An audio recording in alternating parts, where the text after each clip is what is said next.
Yo, what's up, everybody? How you doing? This is your coach Renz.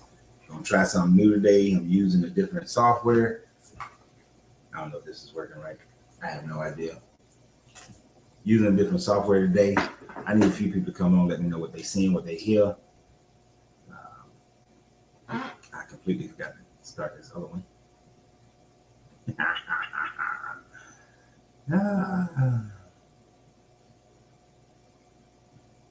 But of course, this channel is a deconstruction channel. Today we're going to talk about the evil creator God.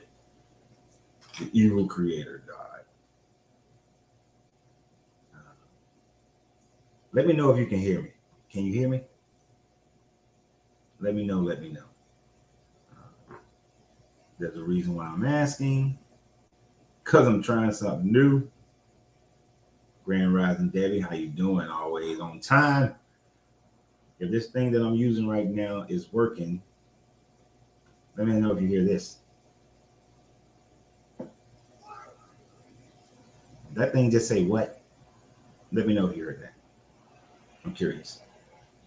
Trying some new stuff. Grand Rising Carolina. On this platform that I'm using right now, I know I'll be able to see everybody's. I'm streaming two. I'm using one source to stream two.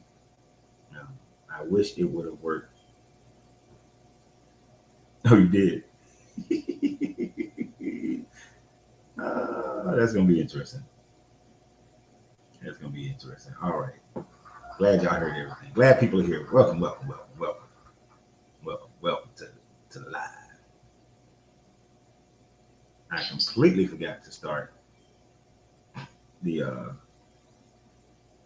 little TikTok. But we're gonna try to get that one going as well. Not that they matter, but they ain't like the most important. Grand Rising, we got Marguerite, Caroline. All right, Facebook is coming on strong. Look, I see all the Facebook people come in. All the Facebook people saying something. The little YouTube people ain't saying nothing. Can I get a YouTuber? We're gonna get started in just a second. I promise. I just was so trying to figure out this. I'm using StreamYard. I'm trying to figure that out so much. I forgot to get started on TikTok. It'd have been great if it streamed on TikTok as well. Then it just all been in one place. Wouldn't have to worry about it. But it's all right. We're gonna get it anyhow.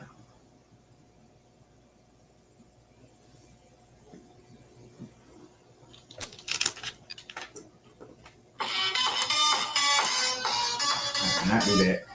This nonsense here. See, these are the problems I be going through before I get on normally. Normally I went through all these issues. And it's like, oh, it looks like everything is set up straight.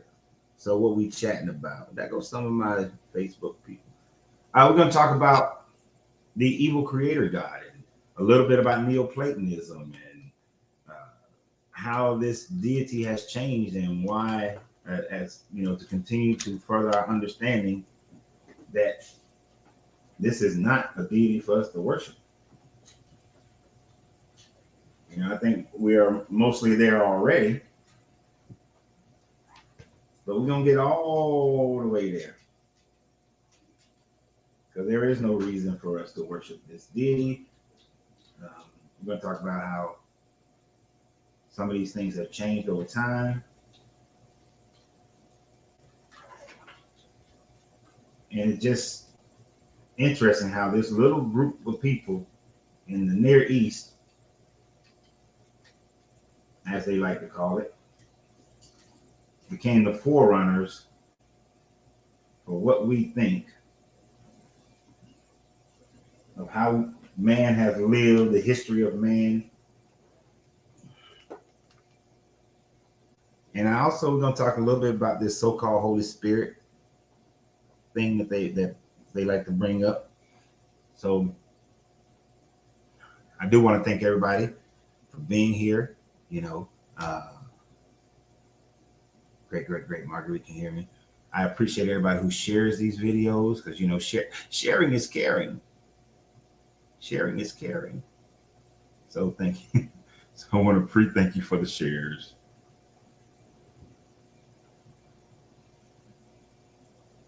Thank you.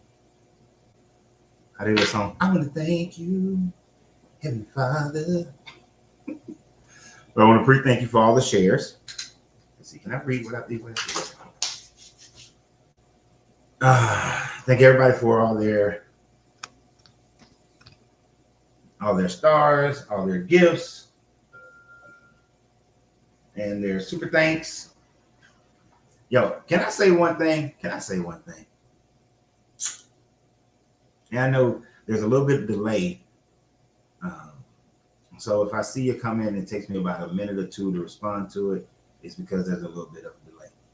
But let me just say, some people would have been all up in arms when I closed the cigar lounge. Some people, if they close the business, shut the business down, change the business, pivot, whatever it is. But this pivot has been one of the best decisions I've made.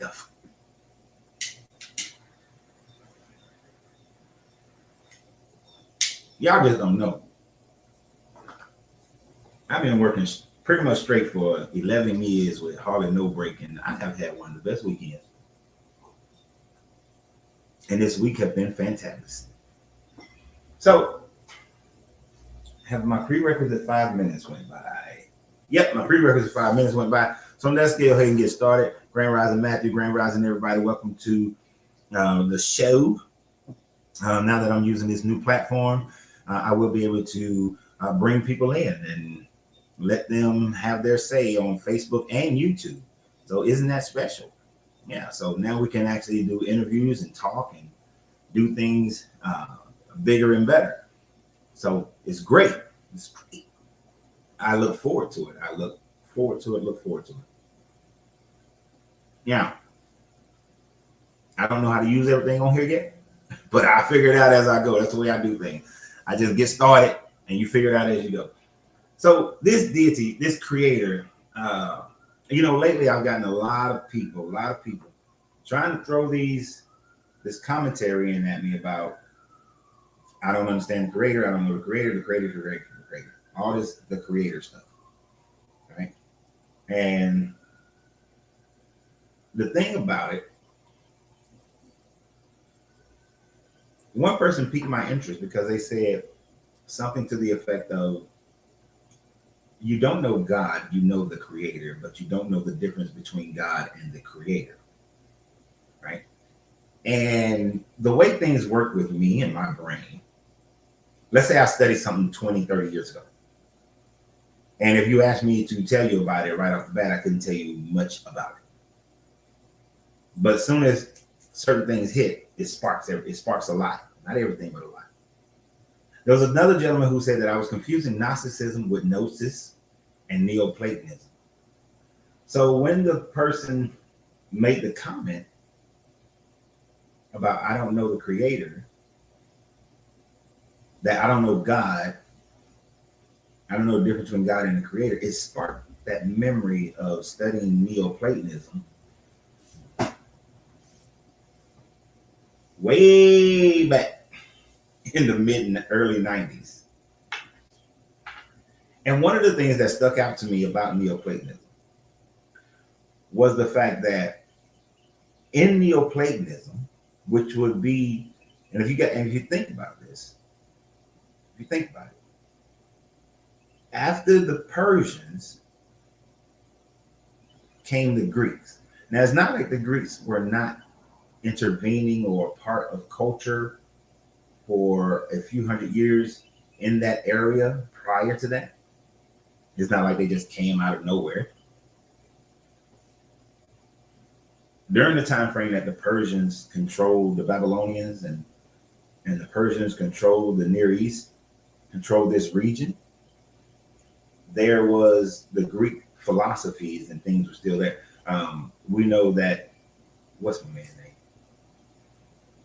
Pythagoras had already visited Kemet thousands of years, long time before, and learned from Kemet, went back to Croton and began teaching with the Pythagoreans, and then that flourished through their society, and so it's not like they hadn't been around. So it's not like Platonism would not have been something that could have been known by the people in the Near East, regardless of who was under control. Am I religious? No, I'm not religious at all. Oh, West Australia. Hey, Caroline. All right, that's two people from Australia. All right, now. Gonna have to go down under. But okay, I'm like, what the hell's going on outside? Sorry, I got this window open because I'm smoking a cigar. So when we think about Jesus Christ is bad for the Gnostics, or just that he saw it from a different perspective. So, but what I do want to, lost my train of thought, but go back to it. Neoplatonism, what it sparked in me, it reminded me of the fact that Neoplatonism, there is the separation, but it's different than the Gnostics in the God, the all good metaphysical God, to the demiurge, which is the middleman creator God, who was trying to make a good world. See, that's the difference in Neoplatonism, from my memory, and correct me if I'm wrong, because I don't mind being wrong. From my memory, in true Neoplatonism, the demiurge was not this evil deity that was trying to capture the souls, the other energetic consciousness that was leaving the all, according to the understanding thousands of years later, in the early 1st, 2nd, 3rd, 4th century of the Gnostics, wasn't trying to control you, but trying to create a good world and not trying to trap you. And then that demiurge assigned different daemons, which is where we get the term demons from, assigned different daemons to different regions, like kind of like how there are gods for different city-states, right? And so like Athena would have been a daemon for Athens. Baal would have been a daemon for Babylon, and so on and so forth, for whatever city-state deity that they had. These were the different daemons for them. Now it seems like Nuno might be somebody who's gonna make sure that I'm flowing correctly here with this. Now this, of course, is much prior to getting to the Gnostics of the 3rd, 4th, 5th century CE.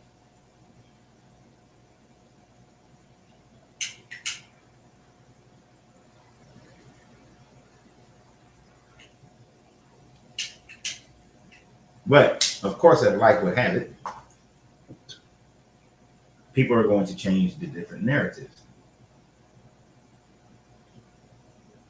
I'm sorry, there's people right out in front of my house with a big ass tow truck. I don't know why.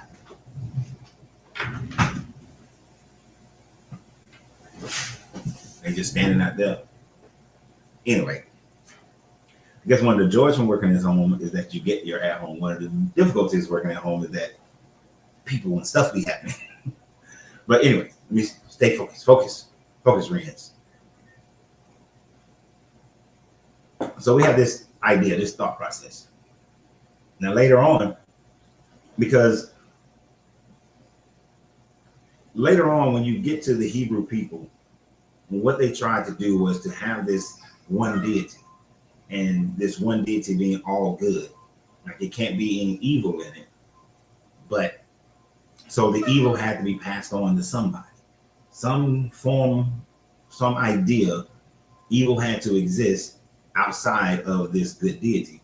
So then we get serpents and we get um, Beelzebubs and all these other different evil things, evil ideas. But then as more and more time goes on, everything gets associated with this God. This God begins to change. It begins to be different. If you only looked at the first chapter of Genesis, if that's all that was written, because early Hebrew people there wasn't necessarily this idea of afterlife. You born, you live, you die. Right? You born, you live, you die. That's it.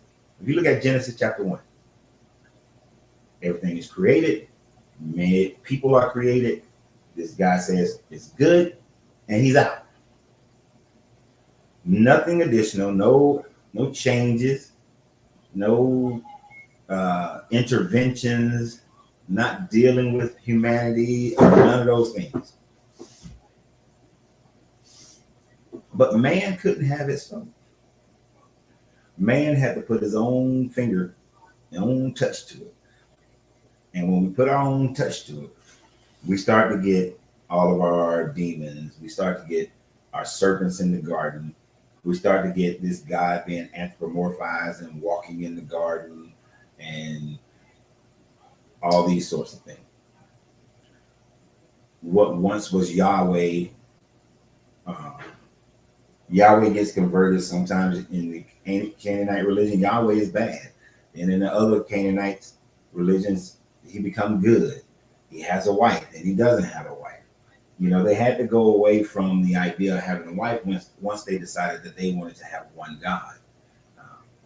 And they wanted that one God to be eternal, that one God to just be an energy that was pure, right? So they got rid of Asherah, his wife. They merged Yahweh and Jehovah, the storm, and this was a storm deity. So all these things start changing, and then Jehovah and Yahweh is split again, and it's back together again. It's all depending upon what era that you are looking at. That's one thing people don't get when they make commentary. You can make God, Yahweh, El, whatever you decide you want it to be, relative to what era that you are speaking from. Because if I just looked at Genesis 1, this deity has no human issues. It's more like the all, right? It's more like a hermetic creator. Just creates because it creates, goes on about his business. Not all this involvement and everything. But as soon as you get into chapter 2, all of a sudden he becomes involved. Oh, man shouldn't be alone. Let me bring all the animals to him, see what he calls them. He starts having these human qualities, starts having these human frailties as well. He becomes this jealous guy. Have you ever looked at the story of Sodom and Gomorrah in this light? Most of the time, when you hear about the story of Sodom and Gomorrah is destroyed. I understand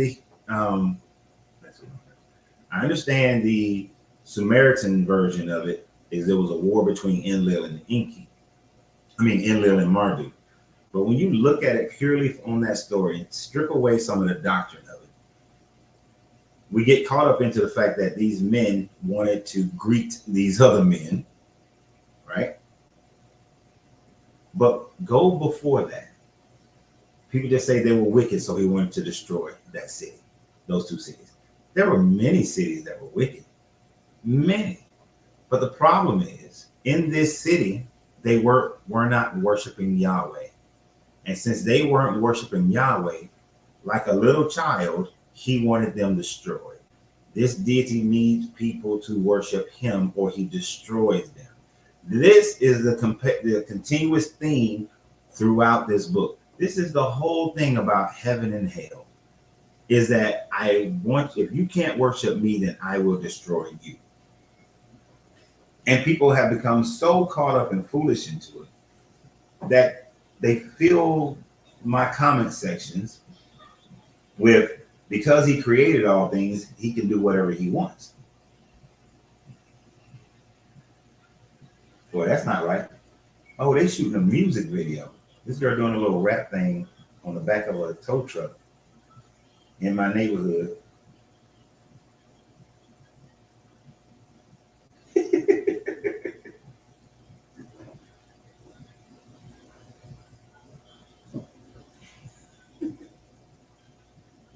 Oh my gosh. I wish y'all could see this. I ain't mad at him though. Get it, y'all.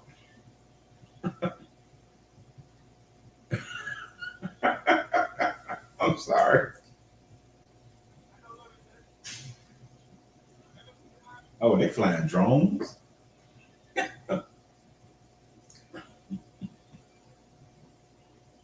Okay, sorry about that. Sorry about that. So, um, right, it does sound like Trump. Because in that Sodom and Gomorrah story, if you look at it from a different angle, look at it from what I deem as a more true perspective, he's looking at a situation where he's saying that, hey, we let's go destroy Sodom and Gomorrah. He says there's so much wickedness there. You know, go find me two people who are righteous. And righteous to this deity is righteousness unto him. Remember, he's talking to Abraham in the story. And Abraham was separated from Ur, the city of Ur, because he told Abraham, you still follow the old ways, or basically, you worship me. I did a video a while back, maybe a year or so ago, where I talked about Ur, I believe, was the I think Ilnana or Ishtar was the prime deity there. No, no, no. It was a male deity that was the prime deity there, and it had different male deities actually. And it's one, I think it's one of the, it's either the moon god Sin or somebody like that who was the deity of the city of Ur during the time of Abraham, right? And because you had that, Abraham was separated because he was still worshiping Yahweh. And so he took Abraham with him. Now you got Sodom and Gomorrah. You have another city state here that's not worshiping Yahweh. So he wants to destroy this city. That is what in Neoplatonism, they give that down to the daemons. That the daemons were the ones who were falling in line with this idea that this is my city state, these are my people, and my city state, my people need to worship me and me only. This is where this idea of these gods elevating themselves to be higher. But of course, as they got more into monotheism, it turns into, well, these people are evil because they worship other gods that don't exist, or they're worshiping these other gods and they're doing profane things, and they only need to worship me because I am the creator, the one, the only creator. Now, 500 BCE, that wasn't the thought. That became a more relative, that became a newer thought as we moved into the first century, second century CE in the Common Era. So what is truth though? That then begs the question, what becomes true? Because certainly none of these people knew the truth. They all thought that they did know what was true and what was not. It was based on their perception during that time frame. For us today to trust an early Greek, an early Persian, an early Hebrew, Palestinian, any of those people, trust that they understood the mechanisms of the universe, it's foolishness. These were people who believed that since they had to deal with the negative evilness of the the negative evilness of the demiurge and the daemons, that if they had magic talismans,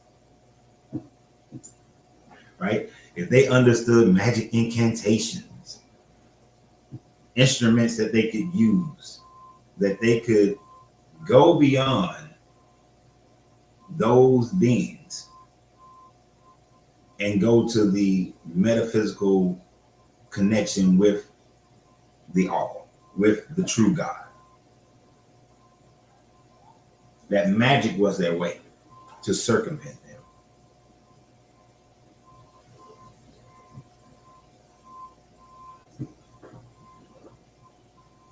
So through that, we get all of our books on demonology. We get our magical books, our imbuing talisman, imbuing stones, burning frankincense and myrrh, our rituals that are magical, our spell work, all these different things we start to get from that.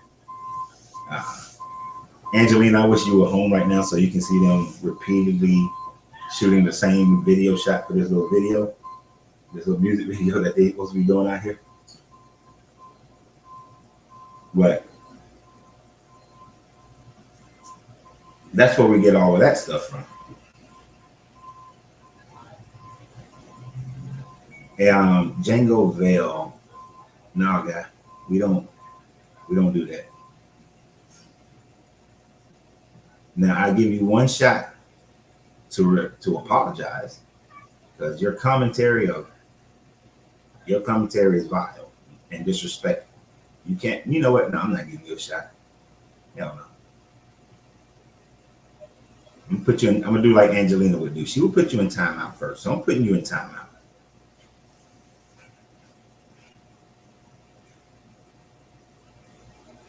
Like you a child. I'm gonna treat you like a child.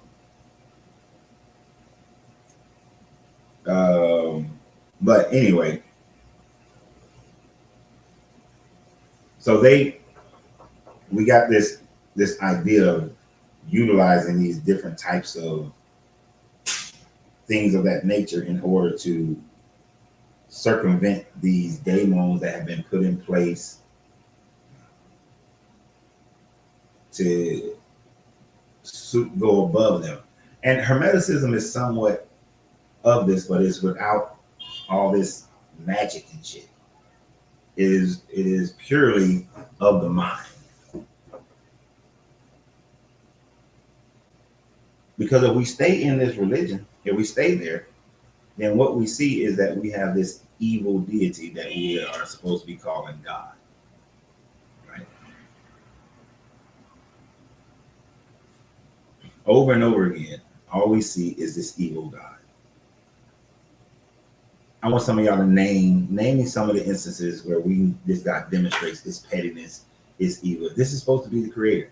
Because when that guy said, I don't know the difference between God and the creator, I think he had it in reverse. What would have created the entire universe is not benevolent or malevolent. It doesn't have these qualities of man. It doesn't get jealous. It doesn't become angry. It doesn't do any of these things. A lot of its actions, it doesn't do all these actions of destroying cities of people because they don't believe in you. It doesn't want you to do all these animal sacrifices. It doesn't look for any of those things. It doesn't ask you to give your firstborn, to it. It doesn't tell you to go genocide a city. It doesn't tell you to go and do any of those things. And it certainly doesn't tell you that only through some belief in this Holy Spirit can you understand this book that is based purely on you having faith in some deity that doesn't exist, that all you have to do is believe, and your actions don't have to demonstrate this belief, because in truth, it tells you it's contradictory. It tells you your works and that you got to do works, but at the same time you got to have faith. But then it tells you that all you need is faith. But then it goes back and forth. You don't need all of that, because the God described in the Bible is very, very evil, and therefore cannot be this creator God. I'm talking about evil in the sense that to the level of look at how and what it created. It created a world where I laughed so much when I read that God made us in his head. We are all living in the powerful mind rent free. That's somewhat what Hermeticism teaches, what the Kabbalion teaches. And that ain't somewhat, that is what the Kabbalion teaches. And that would be the most correct thing if we had to reach out and describe it, had to reach out and try to understand it. But when we look at what they say the creator is based on this Bible, based on the Quran, based on the Torah, all these Abrahamics, even when we look at the sky people, we look at any of these other deities, and what we're looking at is a situation of saying this is a more humanistic type of being, more like the Neoplatonism, more like the daemons, who are fighting over your individual worship, because they will be the ones that would create a world where they lie to you about free will and say that you actually have free will to choose to be with me or to go to hell. That is not free will. That's not free will at all.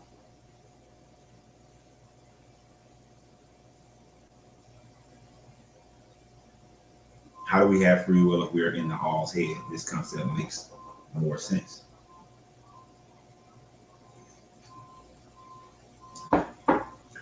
See, having free will in the mind of the all would be exemplified if there is no punishments for any afterlife, or there's no afterlife at all, right? Let's say there's no afterlife. Let's deal with that. If there's no afterlife, then to worship any deity or not worship any deity wouldn't matter, because after you finish living this life, you would cease to exist, or you would come back and repeat and live another life, right? But the same thing goes if the concept of heaven and hell is purely up to you. You have the free will to live your life, to think how you want to think, and then manifest whatever it is you believe you deserve. Heaven, hell, whatever it is. You know.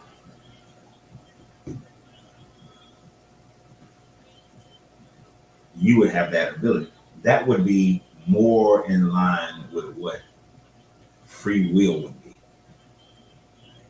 But when there's the option of love me or I'm going to punish the shit out of you, it's not free will.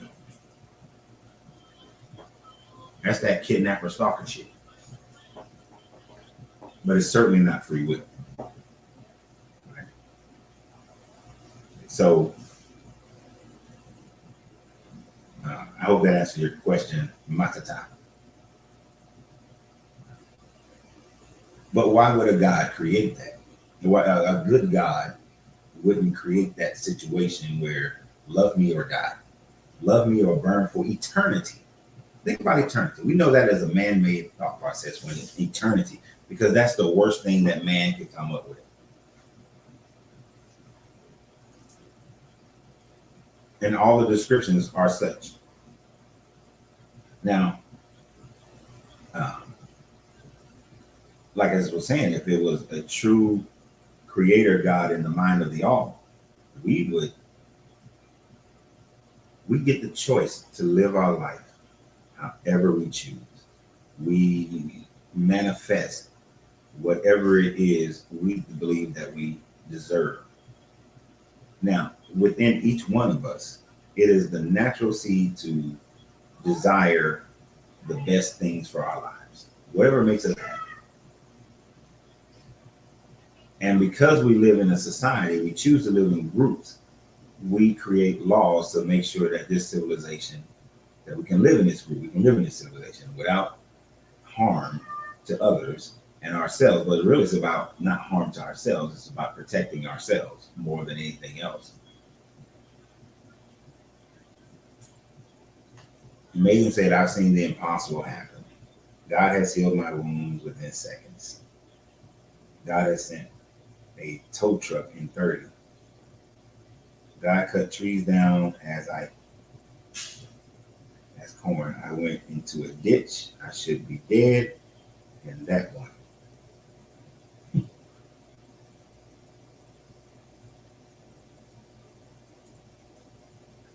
I would never question the person's faith because you can't question faith.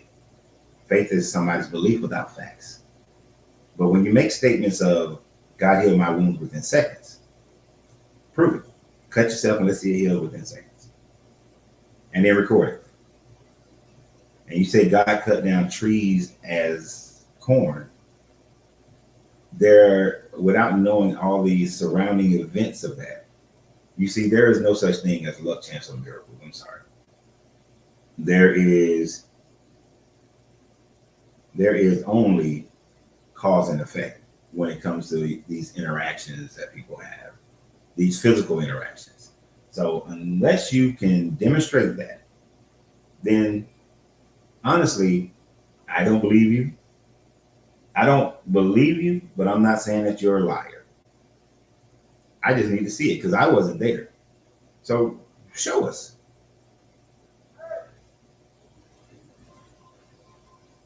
Show us. I know that I have had headaches and whatnot, and I've gotten rid of it, or pains in some area, and I've gotten rid of it. But it was my focus on removing the pain. Now, the one that you would have to show me, cut yourself and your body heals within seconds. I might call you Wolverine, but come on.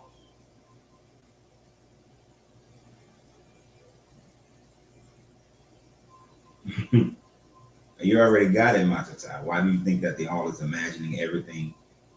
I know the book says it's an unanswerable question. It is. You know, what it say? Um, Hermes pressed his lips together. The reason why the all creates is unknowable. It creates simply because it created. No, you can't know that. That would be like Spider-Man trying to figure out why Stan Lee killed Uncle Ben. Why Stan Lee got him swinging on, why he's shooting shit out of his hands.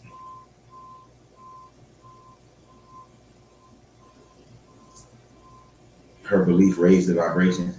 And maybe there's a higher entity connected to this earth, and it helps us to maybe like people who used to be alive. I'm not sure. I don't think that I think all entities beyond the all are created by us. We manifest and we think about them. We create them. We there was no, prior to people coming to the Americas, whenever they came to Americas, and they came across Mount St. Helens. Was there a deity there before people came to Mount St. Helens? Or did they create that deity? Before people came to Mount Kilimanjaro, was the volcano already erupting before people came there? Or did the people come there and then say the mountain is erupting because of this deity? The Romans created Vulcan.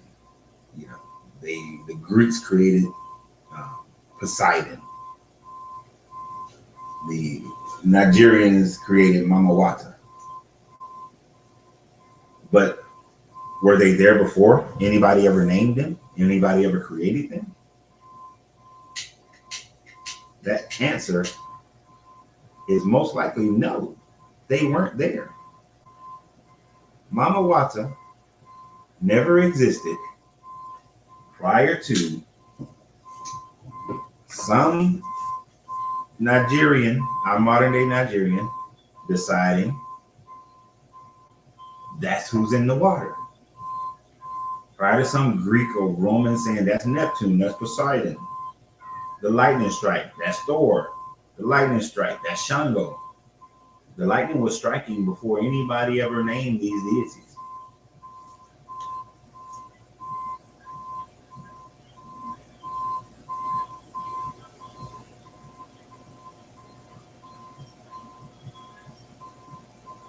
Your finger was black, and then God made it right. So it's kind of like how Moses put his hand in his shirt, brought it out. There was lepers, put it back in, brought it out, and it wasn't. But notice in that story, Moses had to go do that in front of people to prove it. So Megan, prove it. That's all I'm saying is prove it. If you prove it, okay. If you can't prove it, then that's your belief. And that's all it is belief. Nothing more, nothing less.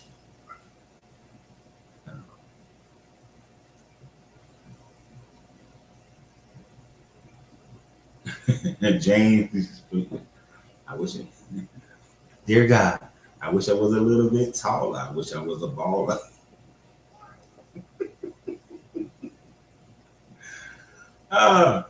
Boy. Oh, once again, let me thank everybody for being here. I always want to make sure I get that in there, in and out. Thank you for being here. Thank you for being here. Thank you for guys for sharing. Thank you for all the gifts and everything else. God is not religious. Nope. Not a deity, but a dimension we can't see. Okay. Now, could there be beings in other interdimensional spaces? Possibly. Would they interact, or could they interact with this? What are we? Third and fourth dimensional space? Possibly. It's a theory, and so that means it hasn't been proven yet. But yes, Christian, CJ, everything is mind. The mind is everything. If we were, there are those who claim that they have went fifth dimensional. Usually they was doing some shrooms or some peyote or something else. And those things allow for their mind to be able to bridge into a higher plane. I will certainly say that in one of my experiences, yeah, I was visiting other beings. But in most of my experiences, I am feeling the energy, I'm communing with the energy that's already around me, the earth energy. I'm within that. What is love? What is love? Somebody hurt me no more. I let that song go. Love sure isn't the God of the Bible. That's for damn sure. Because think about it. The Bible says love is slow to anger. Love is kind. Love is not jealous. Love is not envious. And then this deity goes and displays all those attributes. So therefore, this God is not love, according to its own definition within his own book. If you were to truly look at and ask the question, what is love? Depending on the relationship that you're talking about, love is simply not only treating somebody the way you would want to be treated, but also treating them the way that they desire to be treated. Sometimes it means you have to sacrifice some aspects of you, but you should never sacrifice you to the point where you are losing the love that you have for yourself. Like, Angelina can ask me to do almost anything in order for her to make sure that she feels loved. But there are points where if I did this, it will break the level of love I have for myself. So therefore, enough. And that causes a little uncomfortability, some uncomfortability, but it's still within. It doesn't, break through that glass, that emergency glass. Then no problem. No problem.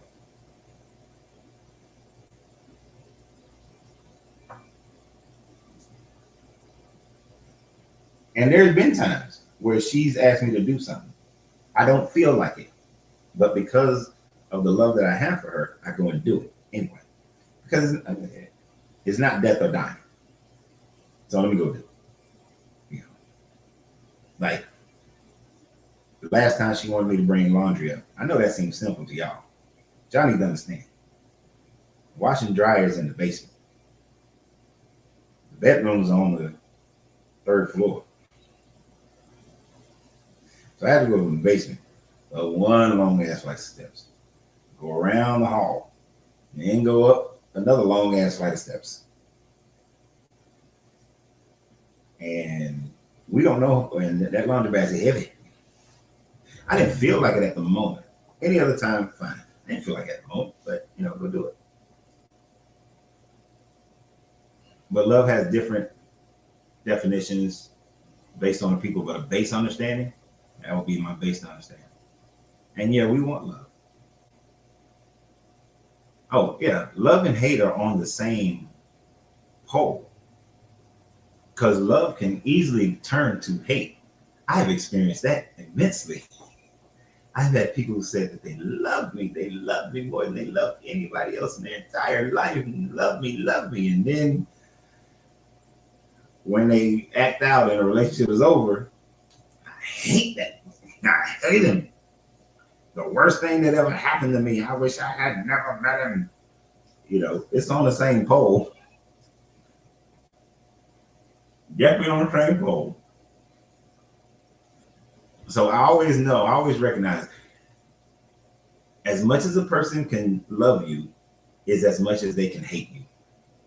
Unless they're mature enough to know how to polarize themselves and say, and this is where I am with people. As much as I've ever loved somebody, I refuse to allow myself to go to the extreme, to the left of the hate of them, the same pole of swing of hate. So I love them, and I'll just let it swing to a point where, all right, I don't want to wish anything negative towards them. I want them to have a great life. I want them to receive whatever they want, whatever they truly desire in life. I can't let myself go way over here if I want to be the person that says I still want them to have a great life, because there was something or is something about them that I like, and they are a person and they deserve love. They all do. Plus, I don't want to carry that negative baggage with me, where every time I see them or hear them, or a memory comes up or something comes across social media, I'm like, because all that is negative energy inside me. I ain't got time for that. That's the Bible God way of doing shit. I love you, Israel. I love you. I love you, Hebrews. I'm going to give you everything. I'm going to let you be conquerors of the nation. I'm going to give you all this land. I'm going to give you all this stuff. Oh, you stop worshiping me? I'm putting your ass into slavery. I'm getting all of it. Y'all going to have all kind of ills and all. See, that's that God in this book. That's that evil creator. Just no emotional control.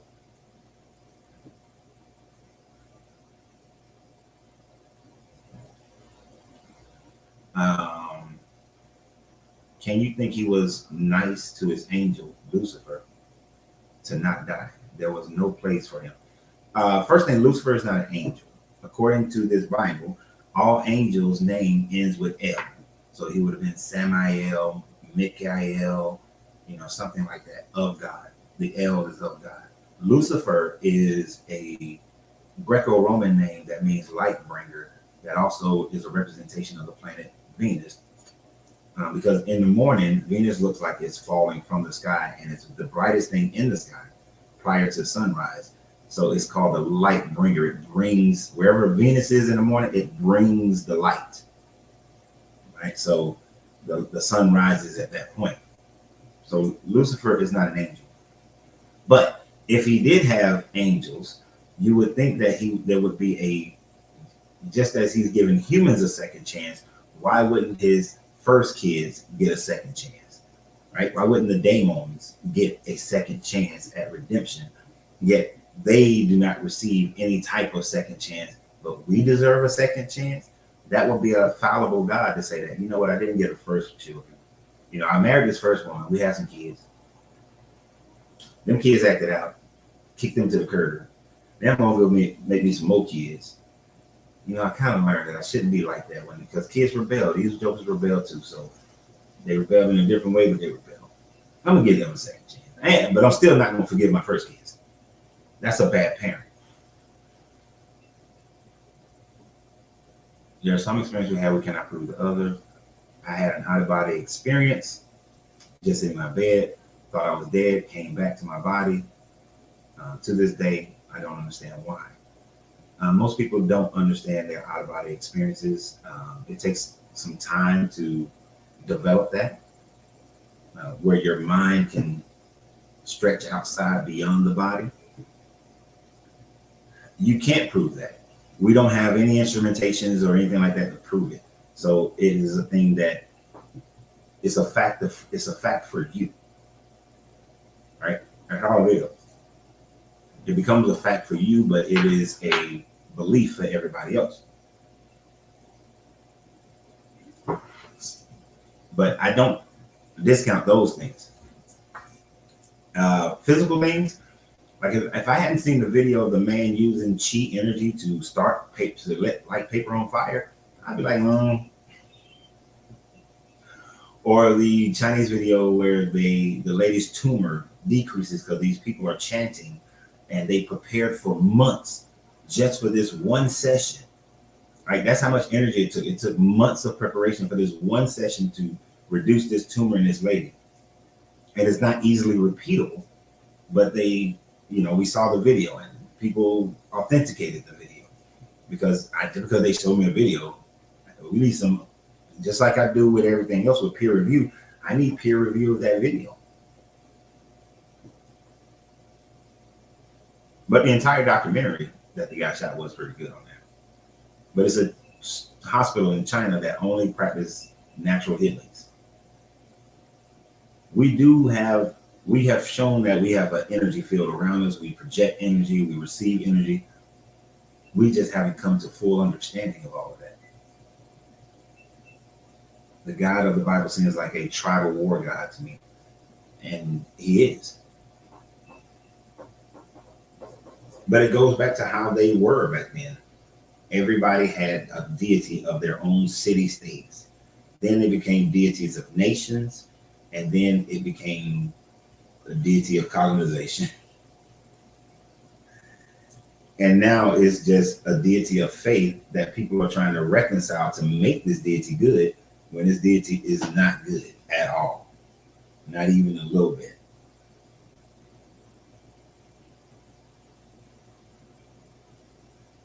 You use your real eye to realize the real lies.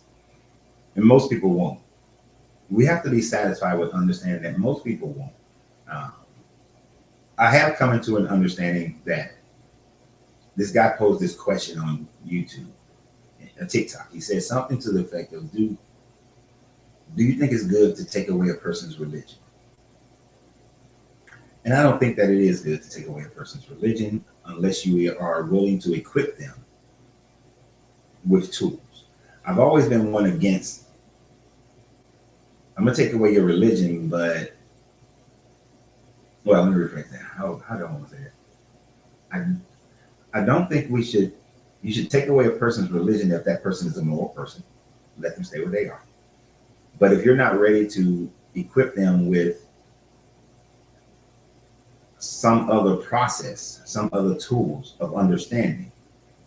Like when I see people who just strip away religion, I'm just going to strip away Christianity, I'm going to strip away Islam, I'm just going to strip it away, but not show them universal law or internal moral functionality. You're not going to do anything like that, humanisms, then you shouldn't be stripping away somebody's religion. Which is why I will talk about alchemy and hermeticism and just general moral law. Because if you take away, most people's religion is where they get their morality, they get their system of life, they get their love, their guidance, they get their, they are able to literally use fear to not be fearful of death, even though they still fearful. I know that sounds crazy, but they use the fear of hell to not be fearful of death because they are willing to follow this rituals, this belief in order to get to heaven. So in that, it diminishes their fear of death because they feel like they are going to miss out on this hell that this evil God has created, never realizing that they are the actual creators themselves.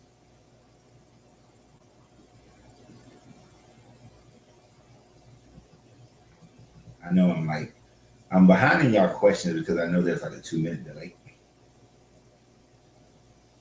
All right, hold no malice in your heart, yet when you see it going left with people bouncing on it, yeah, I sure will.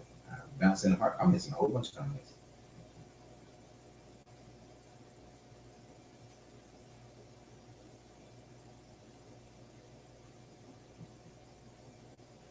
What Bible God is a session with men. He has no female angels, no feminine energy.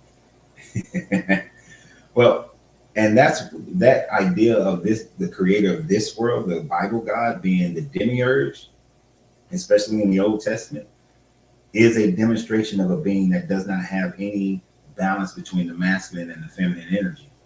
Because you're right, there are no female angels. There's no nothing feminine in nature. They replaced the mother goddess or the wife of this deity with a Holy Spirit. Uh, but that Holy Spirit wasn't even spoken of in the Old Testament. It was still considered just the spirit of this deity or just this deity showing up. I mean, it showed up. We're coming down with fire and smoke, and you will know when I'm in the tent of meetings and the holiest of holies. I'm going to wrestle with Jacob. And I'm going to show up at Abraham's tent. So it takes away the balance of the masculine and feminine. So this deity is all male natured, which is one reason why it can be all evil and jacked up. Because you can't be all male, nor can you be all female. If you're all one or the other, then there is no balance. Then you're going to create a corrupt world because you will be corrupt yourself. You will also instruct with corruption because you are corrupt yourself. Some of your things might be okay, but you're going to overall be more of a hindrance and a damage to everything around you instead of a benefit to everything and everyone around you.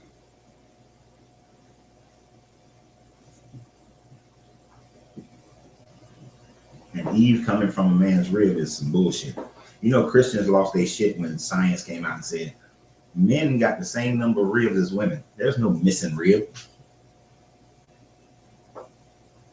There's no missing rib.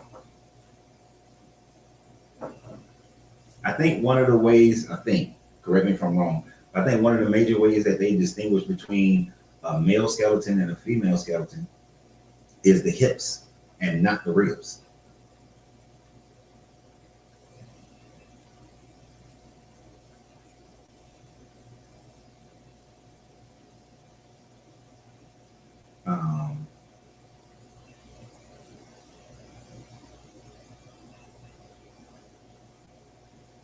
Megan says her mom's tumor was 17 meters gone. That's a great. I'm very happy for your mother. And see, you're saying no monks praying. First of all, those weren't monks in that hospital. They were just regular people who decided to work in that hospital. There's a lady, I've told this story before, Elder T. She was Christian. She had talked to me about her husband's immuno, he had an immuno issue. And he was on the verge of dying. The only thing I recommended to her was don't let anybody come into that room that had doubt, that believed that he wasn't going to live. I don't care what your faith is. It doesn't matter what their faith is. I don't matter what the doctor's faith is, the nurse's faith is. Everybody who comes into that room, everybody who deals with him have to believe that he's going to walk out of this hospital healthy. And he did. And that was the only thing I said to her in a 5-minute conversation when she was just letting me know what was going on. And she wasn't calling me for my advice. She was just letting me know what was going on. But I just that's what I told her. And it works. And that's what I'm saying. It doesn't matter. You can find those types of stories all over the world. Somebody who tumor went away, somebody's cancer went away without doctors, without medicines or whatever. It is all dependent upon the power of the mind. If you believe something, and you can believe it through your deity, just the same way that a Hindu can believe it through Brahma. But is it Brahma? Is it the Christian God? Or is it you? See, we give away our power all the time. There's no need for us to give away our power. We have immensely more power than we give ourselves credit for. Right? So when you strip away these religions, you come down to the point of mind. And if you accept, like, look at how they say we are created in the image of the Creator, right? Right. So we're created through mind. If the mind can create, manifest, get rid of, bring into being, if our mind, if its mind can do that, so can our mind do it. Can we outstrip him? Can we go beyond the mind of the all? No. But we can do far more than we give ourselves credit for. Your own little book tells you that you are God's. I don't know why y'all don't believe it. And every time y'all give y'all power away. Man is not created from dust of the earth. The atomic structure of dirt and the atomic structure of man is not the same. We are not created from dirt.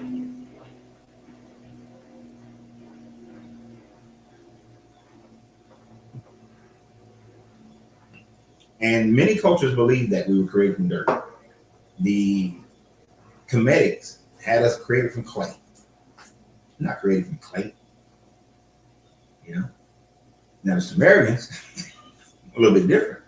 There was already a hominid on the planet. They added their DNA to the hominid, and you get us. Our DNA, there is the part of the DNA that separates us from other hominids or apes, chimps, whatever. Scientists say it looks like it was fused into our DNA. It doesn't look natural.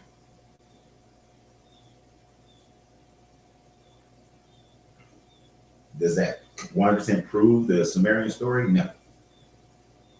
Is it more evidence towards the Sumerian story? Yes. Oh, what's there? There was a doctor in China that kept saying it is done in the tumor in the patient. Yeah. Yeah. The doctor in that video is saying it is done. The people were saying, I'm in the presence of a healthy woman. I'm in the presence of a healthy woman. And they believed that they were in the presence of a healthy woman. And the tumor went away. We're probably talking about the same video. Matata.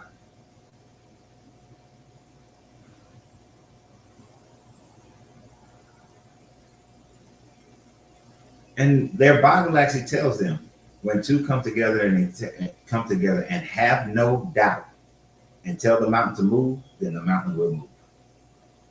Think about that. Have no doubt. Tell the mountain to move, the mountain will move. The problem is that most people walk around with doubt. Most people don't believe hard enough in what they want to manifest in life, and therefore they will never receive it. That is why my most successful clients have been those who have felt so much pain that their belief in obtaining the opposite of that pain is so strong that they get it done. That you can't stop them. Whether it's something that requires their action, whether it's something that requires other people's actions, the world's action, it gets done.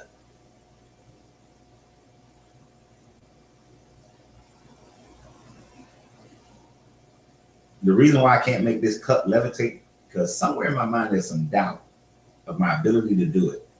Because one, haven't seen it been done. Two, it's comic book level shit. But it's possible. I just haven't gotten strong enough in my understanding of energy and belief to make it move.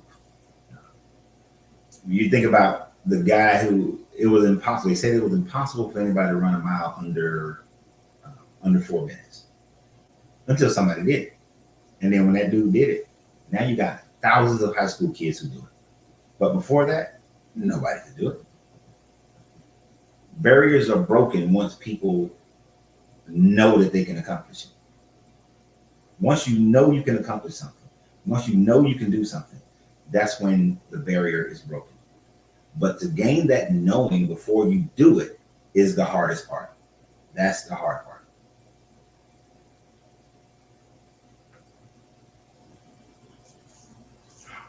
And we'd rather give it away to some deity, give it away to some demon, give it away to some devil, give it away to some God, than to recognize it's all up in here. It's you.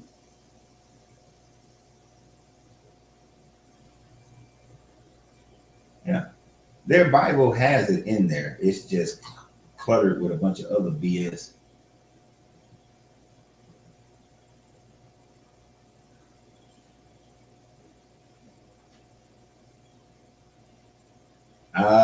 Matata might be able to tell you what the name of that video is. I don't remember it. I saw that video like, maybe 10 years ago now, 10, 12 years ago now.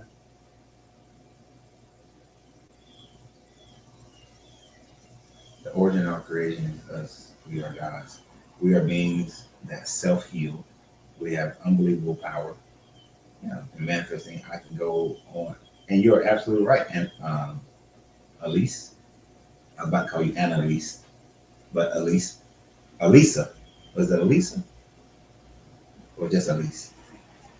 But we do have that power. So the young lady who's saying her cuts healed in seconds, I'd like to see that level of belief because I don't have that level of belief. I don't have that. Now I have had times where it's like, oh shit, I know I'm dehydrated. I know how my body responds when it's dehydrated. Let me hydrate, but at the same time, I'm not gonna get this ailment or this issue.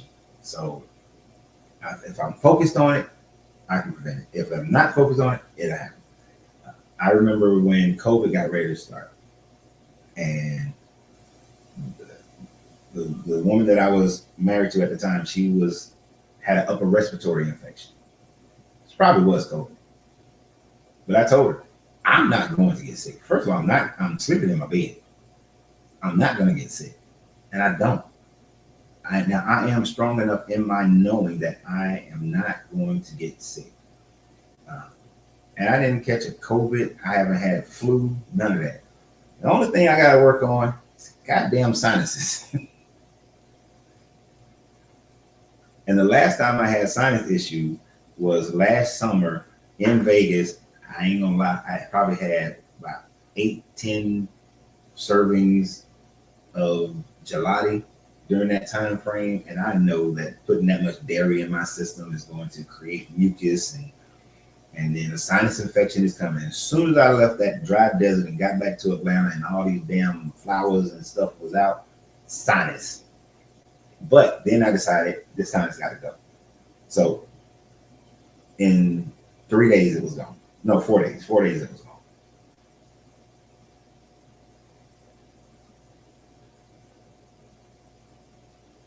That's his name. I haven't heard Roger Bannister's name in a long time. Yeah. And before 1954, I'm going to accept your information. So before 1964, 54, it was believed to be impossible.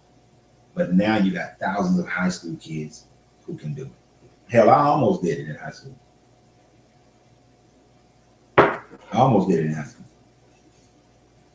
Got close, but nope.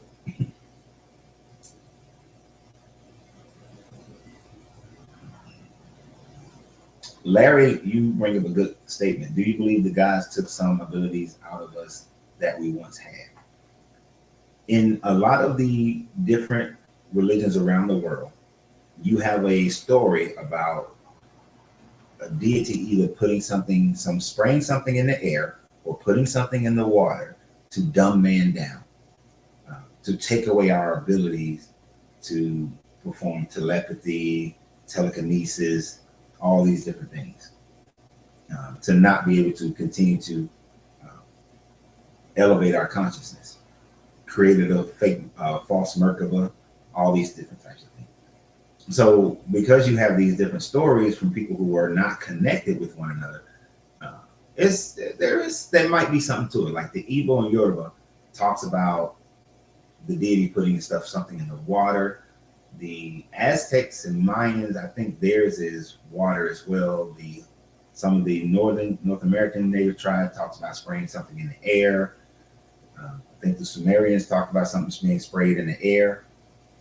We do know that during World War II, they put what's that shit in toothpaste?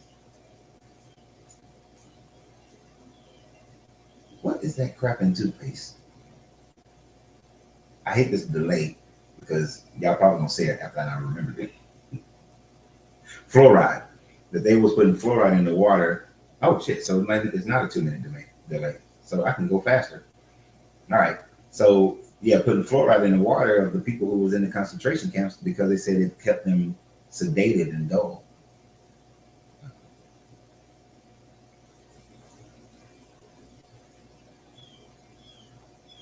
So there might be something to that.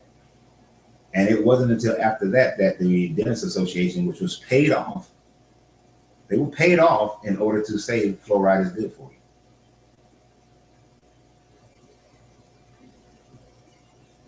And then it was added to the water.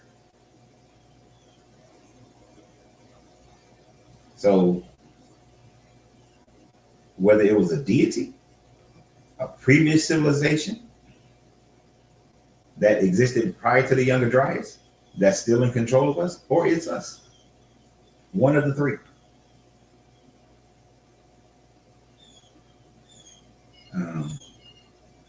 Yeah, I understand. Even when I was now when I'm straight up vegan, I don't have sinus problems at all. And because I do agree, my mind is connected to my immune system. And one thing that stuck with me when I was younger, and I was still going through all this, is when the Bible said that God gave man dominion over all things. And I took that as, if I got dominion over everything, our whole earth, that means I got dominion over this body. That's the first thing. Let me make sure I got dominion over this body. And in realizing that, when other people get sick, I don't. You know, when there have been times like my back can be hurt, and I'm like, and it may be suggested take some ibuprofen or something like that. I'm like, no, it's this. I'm not dealing with it. This pain's gonna leave. This is my body. It's gonna do what I want it to do. Now I understand aging, but I'm fighting against it. I understand what the Marine Corps did to this body, but I'm fighting against it. You ever feel scared for no reason?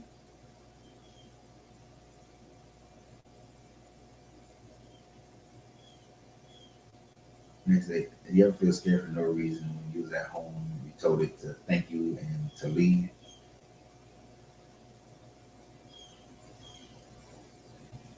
I'm scared, no, but I understand with the thought process. I felt like there were energies around me or in the house or in the car or at work. And I'm like, all right, y'all got to go.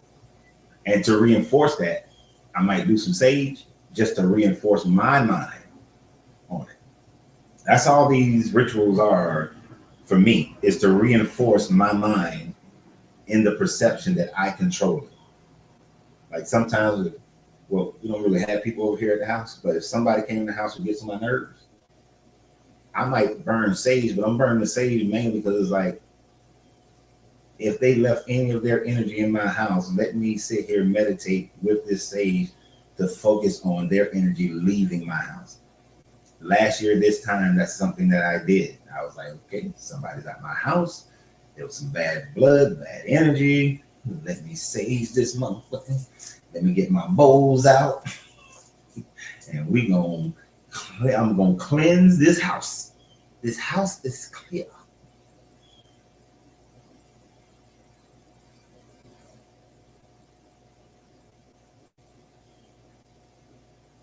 Oxygen levels are far less than when dinosaurs were around. I'm talking about millions of years ago. Or actually, what, about a billion years ago? It's not about 500 million. And when was the last one? Like 300 million years ago? Why do you say oxygen levels are less than what they were then, uh, Terrence? Uh, I think I did a video where somebody talked about that with the amber. The amber little thing is not a good way to determine oxygen levels. Because amber absorbs oxygen at a faster rate than it absorbs everything else. So when they were trying to claim that with amber, it turns out to, after peer review, it turns out not to be good science. Well, I mean, it was still good science, but not a good result. Once they realized that amber absorbs oxygen faster than it does nitrogen, then those readings were not suggesting what the atmosphere was at that time frame because of the properties of amber. Your body is a machine. It requires a whole lot of maintenance, tune-ups. I was just telling Angelina and Ghost last night. They was watching some movie called The Simulants. I got to get rich because when they come out with those, I'm gonna need one.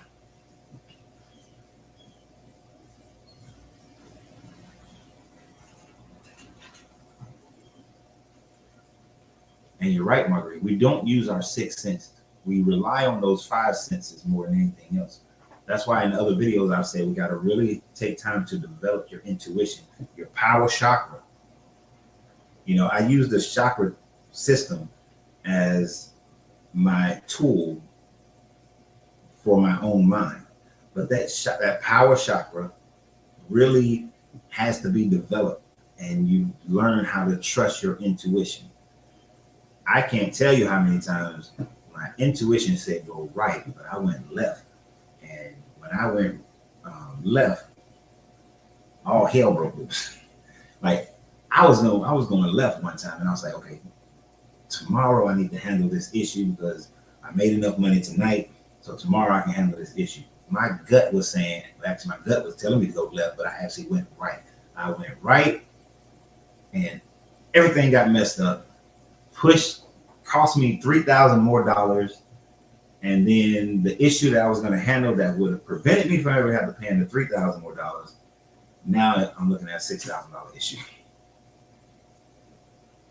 So you got to follow that. You got to develop that intuition.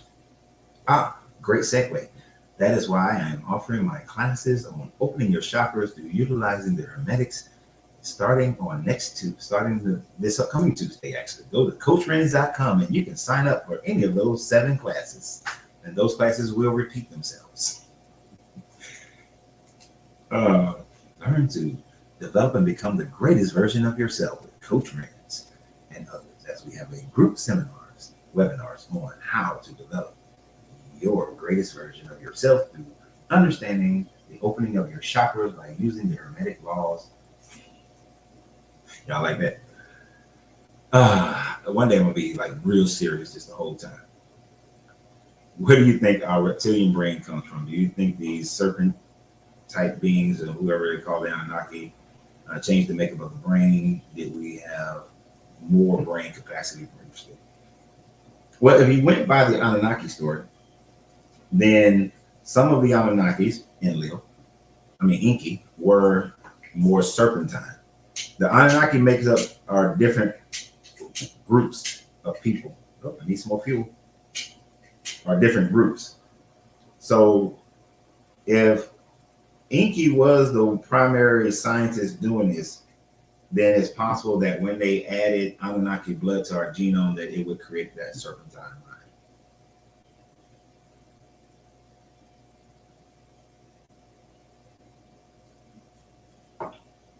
I need more proof of that first, though. But that does seem to be where the evidence is leading to some degree. Is it going to be exactly everything and validate all the bullshit of the Anunnaki story? No. But some parts.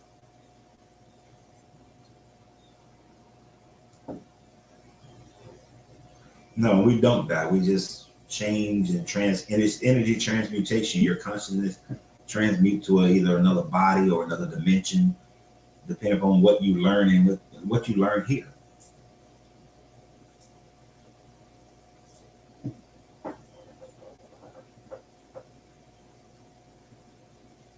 I'm saying the younger dries killed off the larger trees, but realize that the majority of the planet's oxygen comes from plankton, not trees. So most of our oxygen comes from the earth, from water. So it would have to be something, some form. If you can show that there was more plankton, and there probably was more plankton on the planet prior to the ice age, so that would be more in line with that.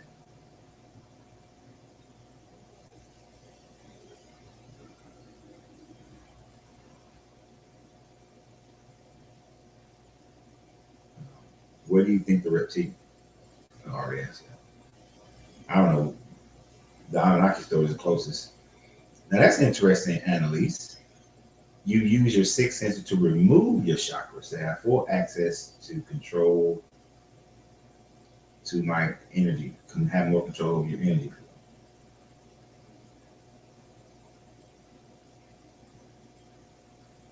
Do you, since you have like, there's supposed to be like 109 different chakra points all over the body. The seven main chakras are focused so that you can access to all those points. So I think you can do it either way. I've never heard of anybody removing their chakras. It's the first time I've ever heard that. So it's be interesting to go and research that. But that's an interesting concept. Something I can't really speak on because I've never heard of it before.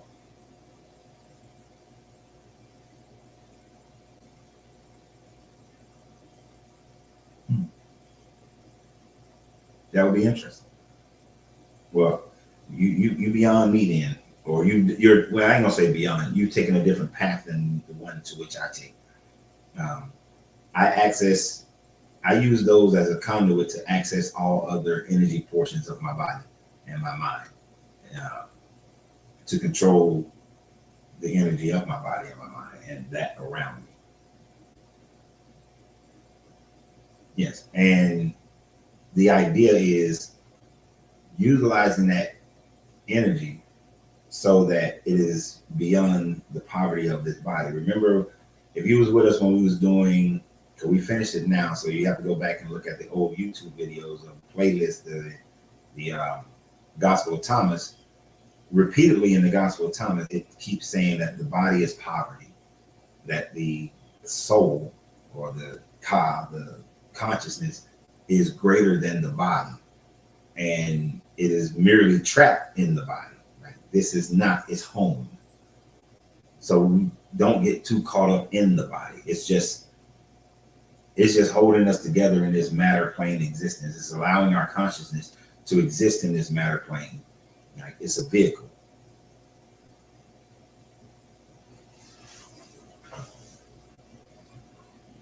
But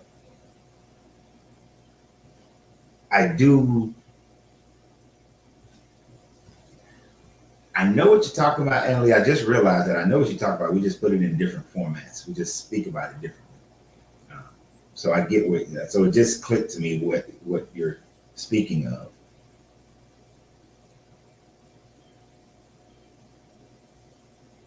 So in that regard, I would be in the same lane with you in saying that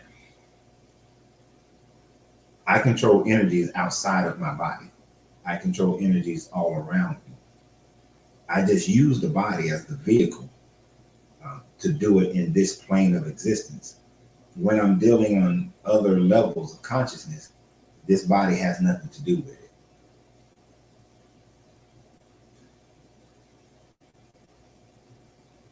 The full answer to what is consciousness kind of falls into the thing of trying to describe the all. Our way of language can't fully explain it. It's kind of like trying to explain love or trying to explain truly to define any emotion or trying to define any energy is beyond what words can really describe. Because I can say that it is the complexity of our energetic pattern of thought, reasoning, emotion, um, instinct, all wrapped up into one working together. But even that is a pale description of it. It's like if you ask me to describe my love for my grandmother, it's not describable. Like I can't describe the connection and the feel. But that's the best I can kind of describe consciousness. You take your reasoning, your memories, your thoughts, your critical thinking, your emotions, and the balance of masculine and feminine energy, and all of that just working in concert with each other is like preschool understanding of it, but it's bigger. I understand it bigger, but I can't describe it bigger. You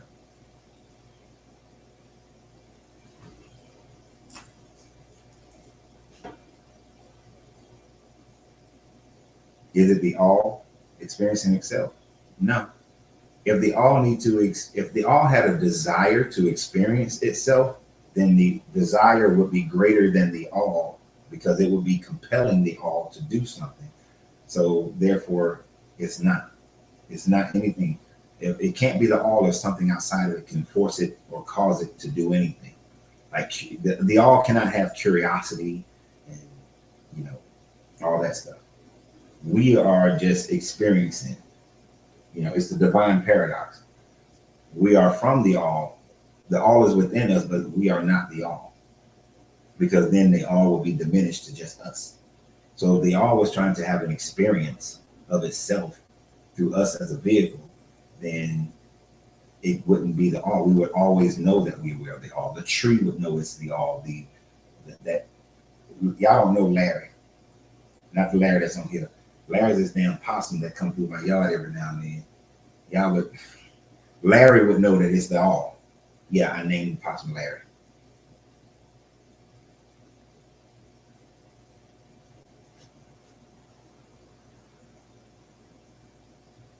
My recent evidence that shows that the Anunnaki theory being a hoax that was made up by Zecharia Sitchin.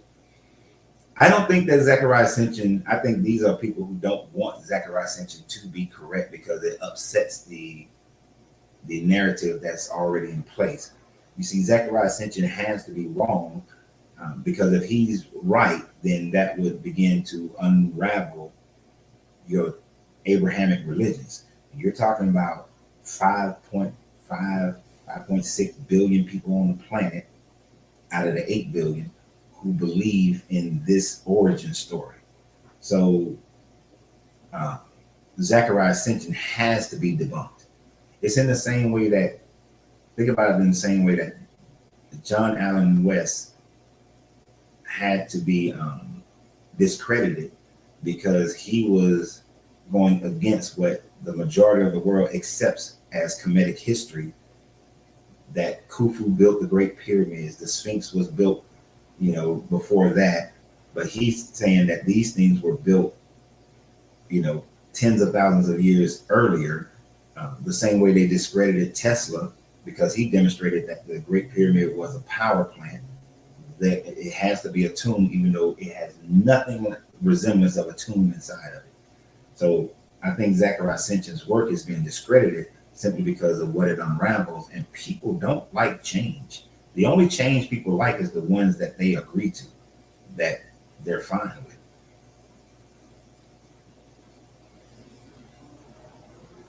When you're experienced with spirits, dead fathers appeared to my living room. He had his body. He told me it used to be an organic matter here in the spirit world. It didn't need to be organic matter.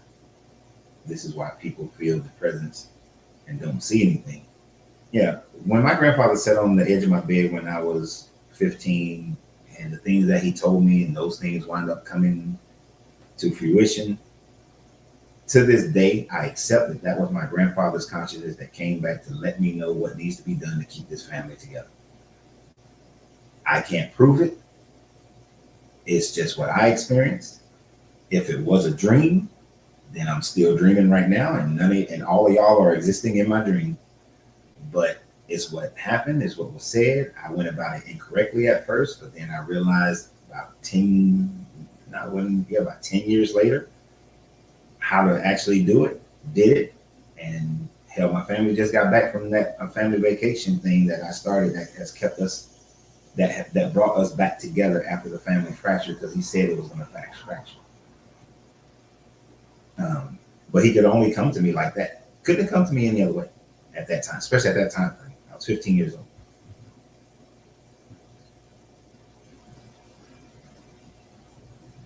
Have you ever? We're the one below all like the Hulk. Only comic book people will get that one, but I get it. Have you ever thought about something and you heard it or seen it on television moments later? Constantly, constantly. And then when you're connected with somebody, because those brain waves you can receive and they can receive, and you go and you send yours out, y'all will think of the same thing over and over, say the same thing over and over and over. I constantly tell Angelina to get out of my head. She's constantly telling me to get out of her head. We constantly will be just sitting there and without any provocation, we'll sit there and say the same goddamn thing at the same time or just seconds before the other. It's cool, scary, annoying, all these things at the same time.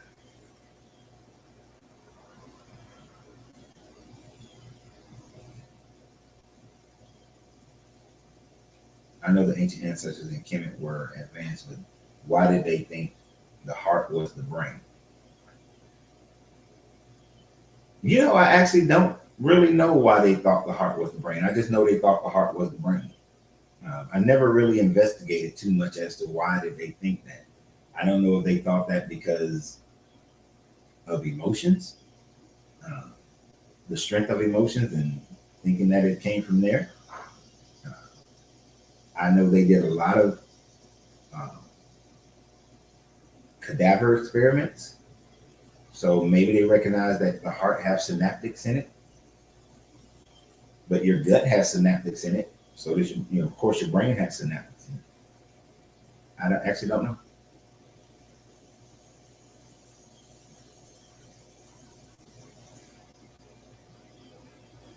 You got goosebumps, at least.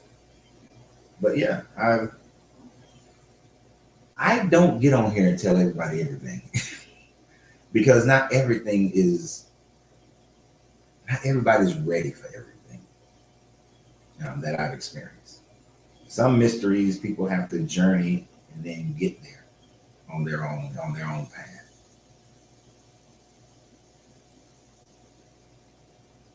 The real Merkaba.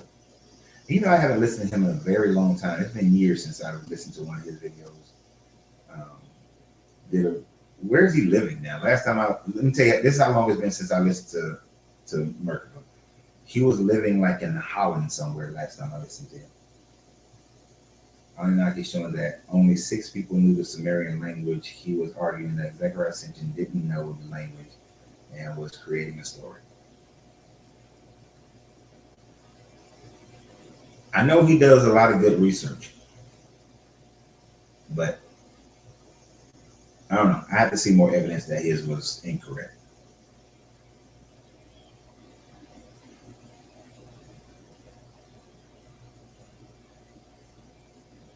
Um, Keeping a journal is one of those things that I used to do um, in order to continue my development in spirituality. Actually, I got a journal book now, but that journal book is for another kind of writing that I hadn't written in. But it's been a thing of time, and well, an excuse, a bullshit excuse, really. I have time. I've had time, so I might start keeping a journal again. Especially since when I'm working with clients, I always make them keep a journal. So practice what you preach, right? That's why they wrote about the 3 minds, and they knew similar functions to the brain are in the gut and the heart. Yep, gut and heart. But actually, there's 4 brains. There's 4. You also have those synaptics in your privates. Got them in your privates too. I don't know if that's why, I'm sure it's more leaning towards the idea of lust, but that's why men are told don't listen to your big head, not your little head. But there's actually 4. You have those types of synapses in that area too, because one, that sexual energy. If you ever saw my video I did 8-9 years ago, talk about sexual alchemy and sex magic, that energy, that thought that you have that's in your genital area does produce some of the strongest energy that you can raise up in your body. You can raise up to connect to your gut, your heart, your mental, and then utilize that energy to manifest or connect or all kinds of things. This is why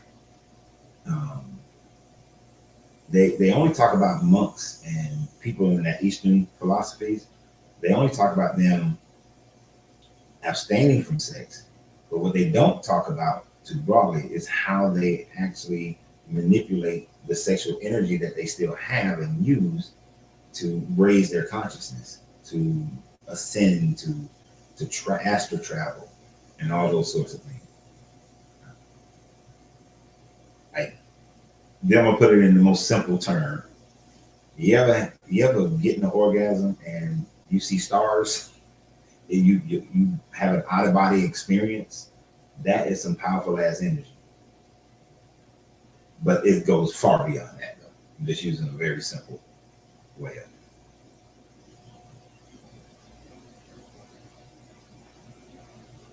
I'm going to check out that video for the real Mercury.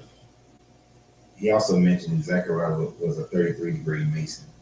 What does that got to do with anything? Most people who talk about Masons don't know anything about Masonry. All they know is the negative things that they've heard from people. If people actually understood what Masonry, about Masons, it is not an attempt to control the world, but to develop the man himself, right? To grow the consciousness of the man. And you have to start out by being a good man first. Now, are there bad people in it? Are there people who have moved along the cultural norms? Yeah, of course. You got Masons who participated in the slave trade because that was the cultural norm of that era. You have some who have done some horrible things. You have Masons who've been let in who should have never been let in. If they were truly holding to what Masonry was about when it was back in Kemet. So being a 33-degree Mason doesn't mean that they're off on some evil shit. What it means is they should be at such a higher level of consciousness that they don't see the world and that it's about facts and it's about elevation. But so many people have fallen for whatever the negative implications of Masons is. And we as humans do that. We always are driven towards the negative more so than we're driven towards the positive. We always want to find the brown in the room instead of finding, the reds and the blues and the yellows and the bright oranges and all that sort of thing.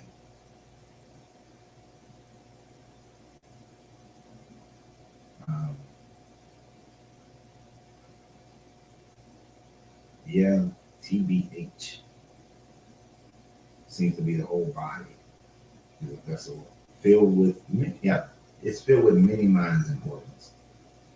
The astral travel to my new neighbors. I was awesome. Oh, you creeping in on people? You peeking through the window, at least traveling to your neighbor's house?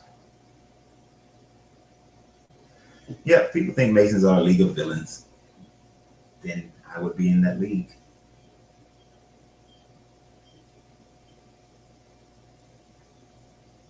Oh shoot, I forgot to call him. If you can handle it, and then I can put it back in your account. But Robusto is fine. I completely forgot to call him. So if you can handle it, Angelina, I would greatly appreciate it because I forgot to call him.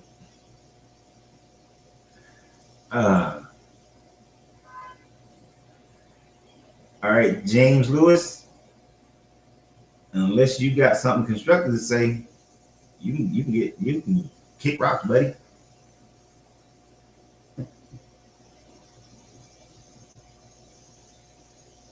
Yeah, your non-belief in a higher power. You have to believe in.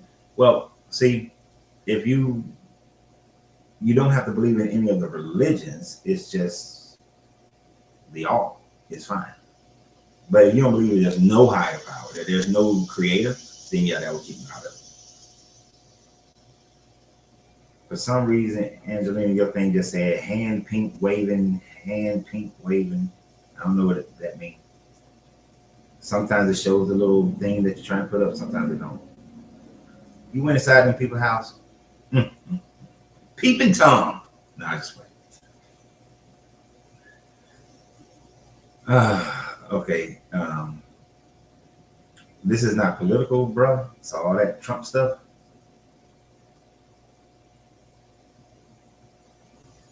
All right. So all you have are insults. You're a demon. You're this. You're. Let me show you how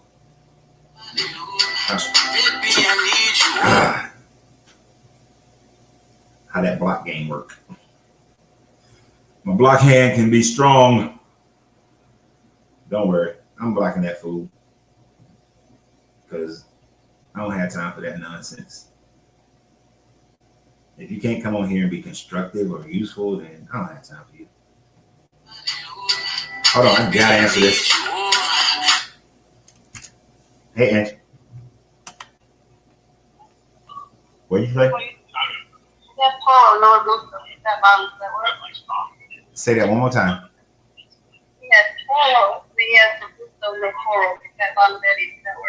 He has Toro and Robustos? No, he doesn't have Toro that you requested. He only has Robusto. That's fine. I forgot to call him, so tell him I can call him back and pay for it over the phone. All right.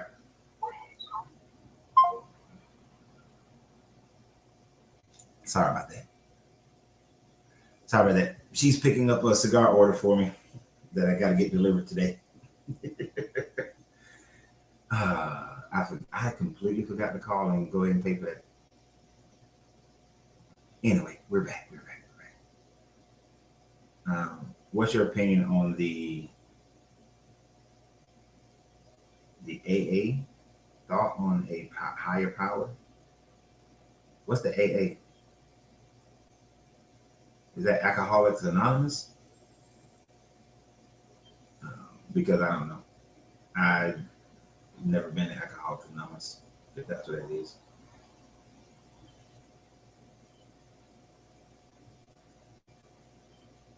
Yeah, Merkaba, I would suggest that anybody go and listen to his videos. Yeah, he makes really very highly informed videos.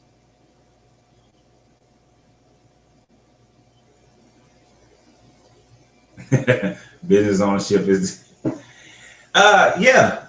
I can't see myself employed ever. I haven't held a job in so long. I know I'm a bad employee because as soon as I get there, I'm trying to figure out how to make the job better. And then I'm trying to figure out how to get the hell out of there and get fired. Well, get fired. No, not get fired, but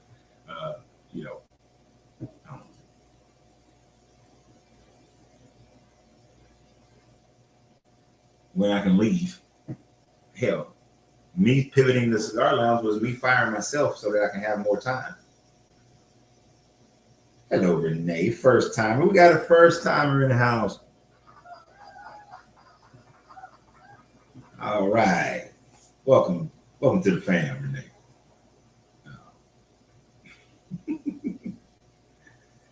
If you place the Son with Son of God in the Bible, it makes more sense spiritually wise. And I would agree with you to an extent with that. If you take the S-U-N out, the S-O-N out, it does make more sense. And the Bible comes from sun worship. Most people around the world, their first main deity has always been the sun, the S-U-N, and the worship of that sun. because they thought the sun brought life. Now, when Akhenaten started teaching about the Akhten, he was just saying the sun is symbolized. The Esuen symbolizes the Akhten, the life bringer, the one that creates life. But it wasn't saying you should worship the sun itself, which we shouldn't. It's just a big ass ball of gas creating nuclear fission. Is it fission or fusion that it does? Fission, I believe. But the sun will die one day. Right? And the all cannot ever die. There's no such thing as death. And even when we say the sun dies, the sun doesn't really die. It just transmutes. It stops its fission. It becomes a black hole, theoretically. It sucks in enough energy. Once it sucks in enough energy, it explodes. And new matter and particles and shit is formed.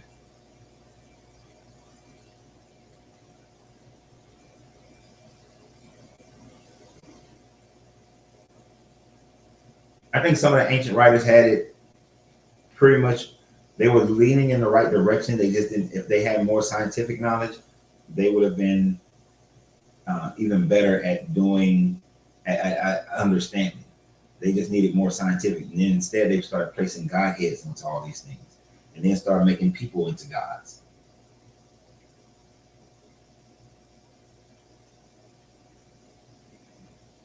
Yeah, you do have a higher deity what's inside of you. Unfortunately, they're not going to accept that. But you don't need, let me tell you something. Did I need masonry to become higher, to develop my consciousness? No. I just saw it as another avenue to grow even more so in it, to be around other people who were thinking in a higher conscious state, which is one of the reasons why I had a hard time finding the right type of lodge to be around, because I was around the lodge and I was like, nope, y'all too stupid. Go to another lodge, nope, y'all too stupid. Well, I ain't gonna say stupid, y'all too ignorant. I can't, y'all not growing. Right, they were just a tool for me.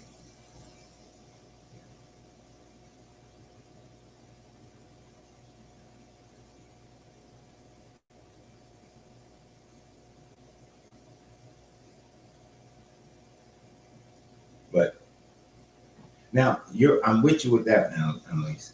Every realm that I've ever consciously went to, there was some type of sun, some star that was providing life, that was providing energy.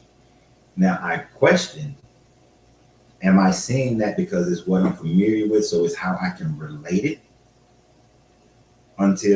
Because even when seeing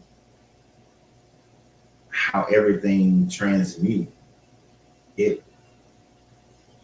at what we would call death, in the process of transmutation, it went into like a sun-like mind. And I realized it went into a shining sun mind, because it's from my precepts and my understanding is how I can see it, how I can understand it. And then it comes out as a new thing, right? And those new things, though, were new things. Like, they were things I haven't seen, things that I could not have imagined, but they were coming out as something new, right? But the first process was based on what I can perceive, that I can relate to, rather. And then it was something brand new. What's the difference between a Scottish Rite Freemason and a York Rite Freemason? Or just different organizations that they fall under. Pretty much most of the things are the same. Number of degrees, though, are different, but a lot of them correlate. And then on one side, the York Rite, there is only one part where you have to be Christian. And you'll never see me have that one. Which is why I went Scottish Rite. But it's just different sides. They still culminate to the same point.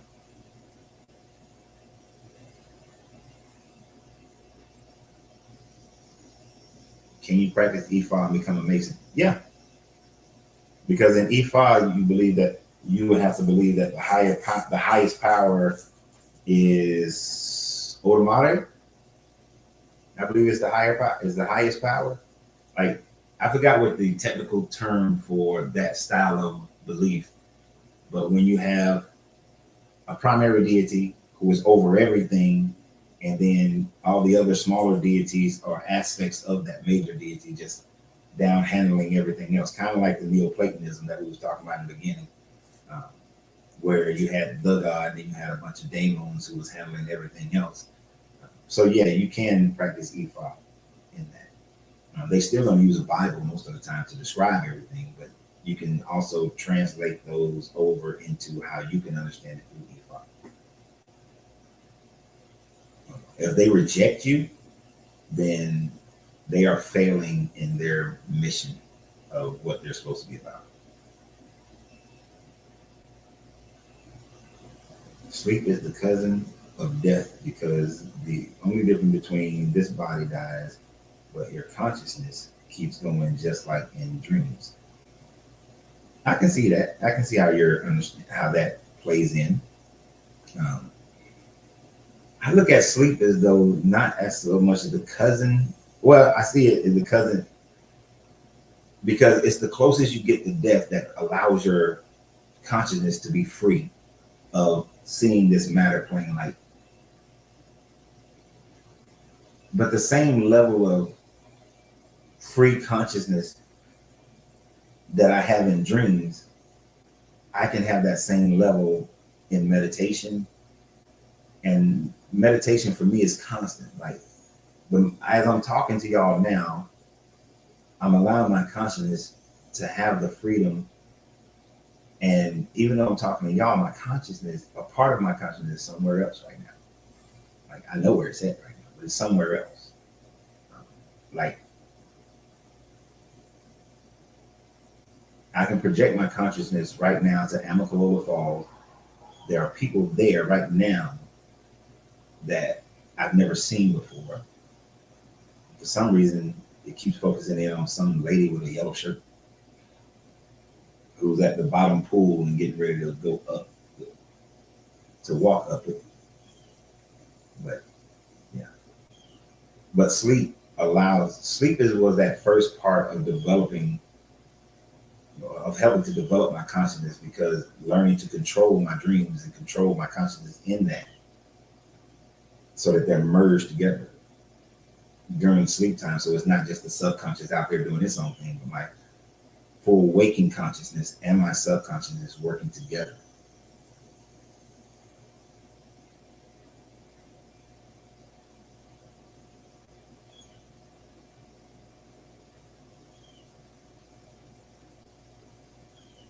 I used to visualize how to make a better world before I went to sleep every night for a few years. Duck counting sheep. That's an interesting exercise before going to sleep. I might try that one. Telomeres caps on our chromosomes. Yeah, I gotta figure out how to. You know what? If you can increase the telomeres on your cells, then your body will regenerate, and you basically have control aging, and you stop aging. I talked to some people about working on that scientifically, but I also work on that mentally.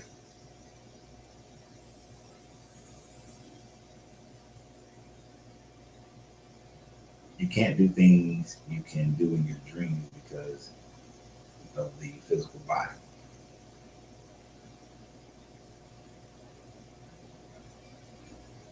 That's the part that um, that's the bridge, so that my mind can control the physical elements. Now, according to the Hermetics and Tantric, there is a point where the master can control the physical around while in the body, where the Knights Templar are a part of Freemasonry, not in the beginning.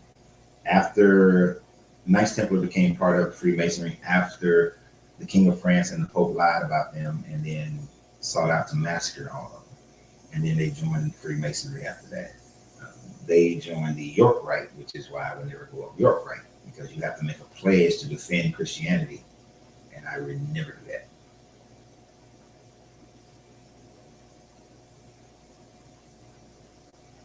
And that's why I don't do fluoride. Even though there are some studies that say that it doesn't calcify the pineal gland, yeah, I'm not even going to go that route. Yeah, got to work on that. Got to work on being able to manifest your energy transmutation, and your consciousness is effective while still in the body, giving you control over the matter plane, because we can control this matter plane. That evil creator God will have you believing that you can't control this matter plane, but you can. Thanks for the rose, Jolene. Thanks for the rose. I appreciate that. I got a rose. She gave me a rose on TikTok. I got a rose.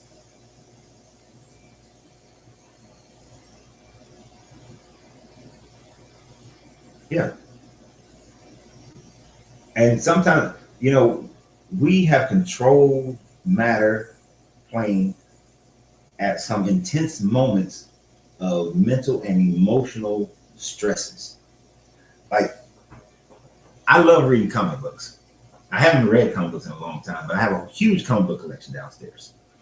And one thing I found intriguing was how when you read the X-Men comics, it talks about most people's X factor, that X gene, is activated at high times of stress. And when that stress is there, then they develop whatever power that they have. And I've often sync that with the idea of how we are able to change the matter plane, is that it's usually some high stress moment that creates that. But then the process after that for Professor X and everybody was to develop that so that you get better and better at it. And you've seen characters go from being low level power to omega level power.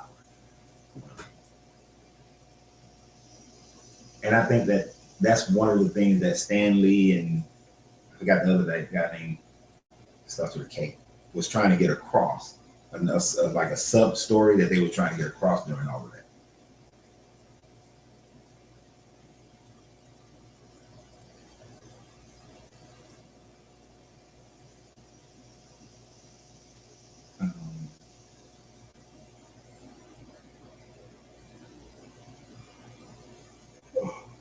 Excuse me. Sorry about that. Okay, you got to read it. Okay, I don't know what part to read this. I just be talking. You ever notice how we start on the subject, but then we get go all off? I love it. I love it. Because even though I'm doing this show, it's you guys' show. It is always you guys' show. I might start out with a subject, may have a few subject matters in mind, but it's always you guys' show. It's always y'all show. I just felt like pressing that. I got a new toy, so I gotta play with it. The temples were Gnostic people before they got massacred. They were, from my understanding, they were moving further away from Christianity and from Orthodox Christianity, from Catholicism, into more Gnostic Christianity. Do you meditate? I can't. I'm meditating right now.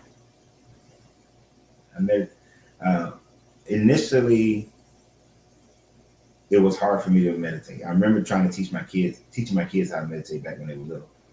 And, they've grown in their abilities to meditate, especially my middle child. But I've developed my ability to meditate so that I'm always in a constant state of meditation. Too often people have believed that meditating was clearing of the mind, emptying the mind, sin impossibility. I mess with Angelina when I was like, what were you thinking? I wasn't thinking about nothing. No, you were thinking about something. It's an impossibility for your mind to not think. That is what your mind does. It thinks. At no point does it stop thinking. There's always a thought going through your mind. Meditating is being able to allow for all thought to come into your mind and to redirect and channel that thought into whatever space you decide to channel it into. Whether you are taking time to meditate about consciousness, the all, work, love, family, anything, right? It's drawing it all in, but aligning it all for your single purpose. And sometimes I call it walking meditation because I'm moving around doing everything, but my mind is constantly in this state of meditating, of drawing all things in. So we're having these discussions.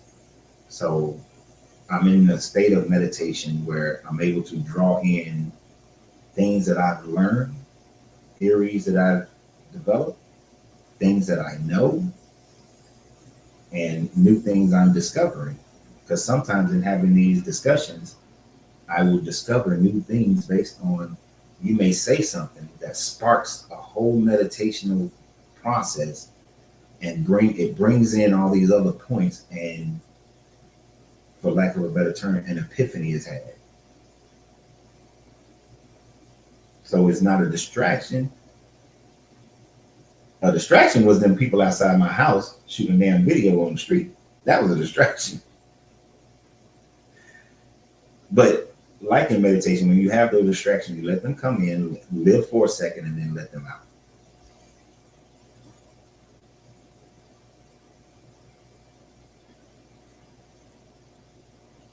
Oh, you on fire.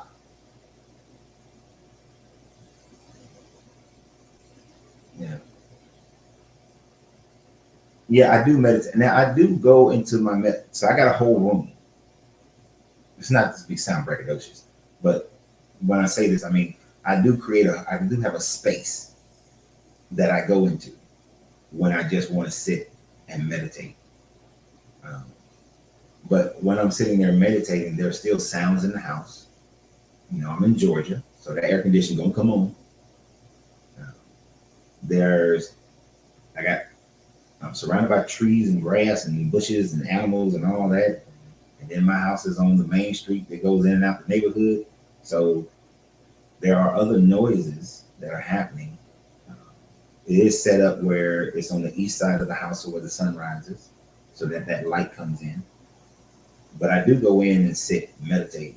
I have my bowls, and I use my bowls sometimes. All these different things as well. Yeah, we're all students and teachers.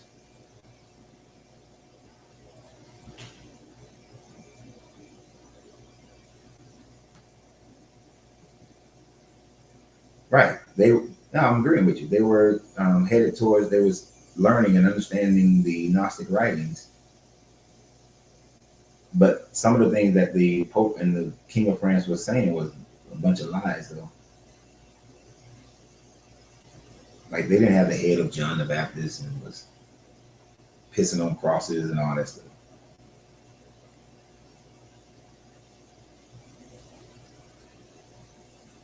What? Is that why some people who are Caucasian are born with tails? So I know a black person who was born with a tail.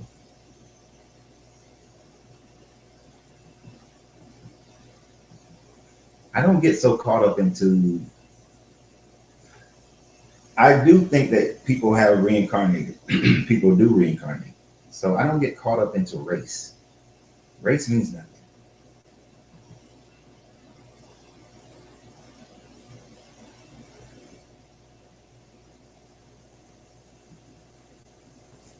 By developing my intuition, how do we stay in a constant state of meditation continuously? One, I use things as tools. I use chakra system as tool, constantly developing, especially your power chakra, your intuition, developing that intuition and connecting all four brains together When all four brains are connected, then you are able to receive all information in an organized format. And then it keeps you in a constant state of meditation where I can have a conversation with you, but be focused and meditating on something else.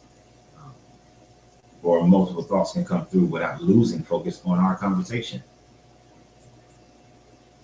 It's just a process of learning how to accept, organize, and categorize all information that's coming in without losing yourself.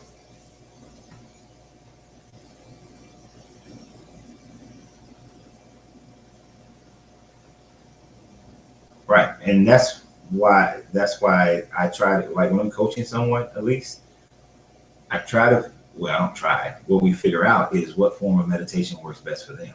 Like everybody has in their mind sitting with their legs crossed. I can't sit with my legs crossed like that. Man, I'm not that flexible. Or you got to use singing bowls, or you got to use candles or incense. Like certain, like smell, when you smell a flower, what you're smelling really is the frequency of that flower.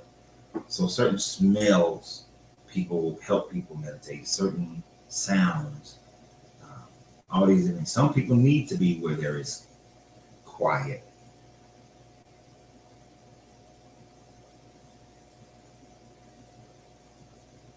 So when I'm coaching people, I try to help them find their own path, their individual path of meditating.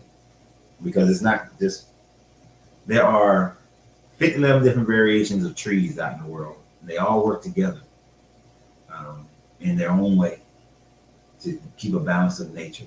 Grass, bushes, animals. We have such a variety on this planet that all work together. So, and they do it differently. Why shouldn't we be any different? Love the weed. And see, even the weed. She loves the weed. I can't stand weed.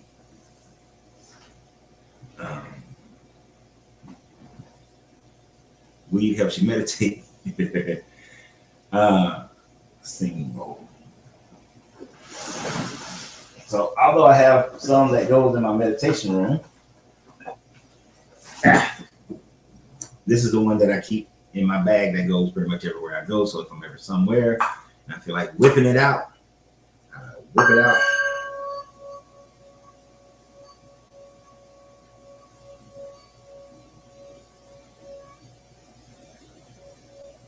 don't know if you can see that.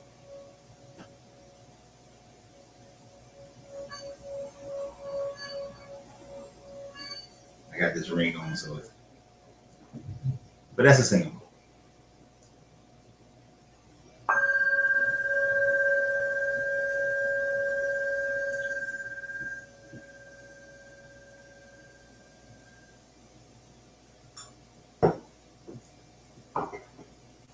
Can you get it on here? Yeah, it'll work right there.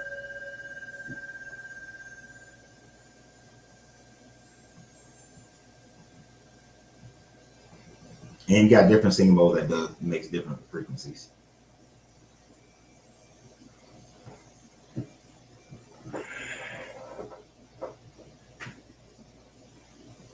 You heard there were two factions of Knights Templars?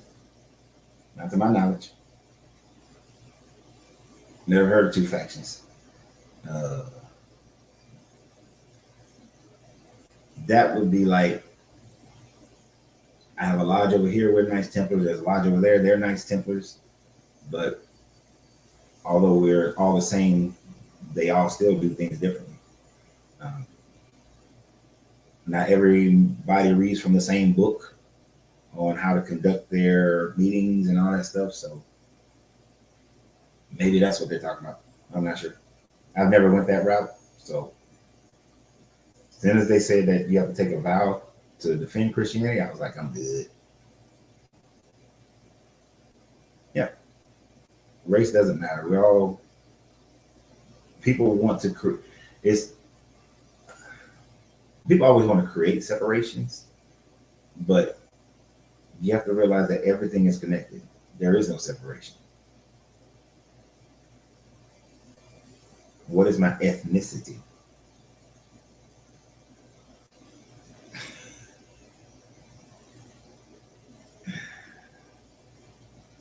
I like the way you answer that because if you think about ethnicity, I was looking at what was I researching? I think I was researching like Kenya or it was an African country I was researching. I was looking at their census data.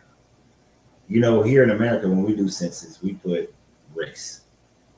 But when I was looking at, I think it was Kenya or Rwanda, where they put ethnicity, they don't put race, they put ethnicity. And so people were choosing which tribe they came from, you know, and that's what ethnicity was for them. Uh, um, Being an American, we don't do ethnicity for the most part. We do race. We kind of mix race and ethnicity together. So I'm an American with African ancestry. My African ancestry, with the combination of my mother and father, from what I have found thus far, is Yoruba, Igbo, and Dogon. So that would be my ethnicity: Yoruba, Igbo, and Dogon. Do I wear silver as protection? Uh-uh.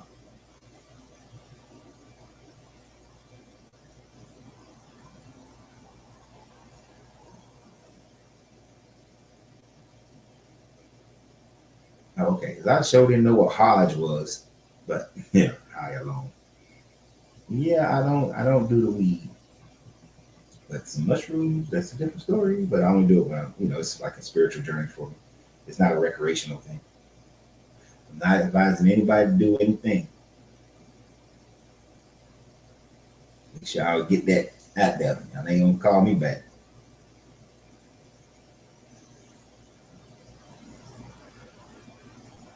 Yep, Renee, I have 7 chakra bowls in my meditation ring. I use them just for that.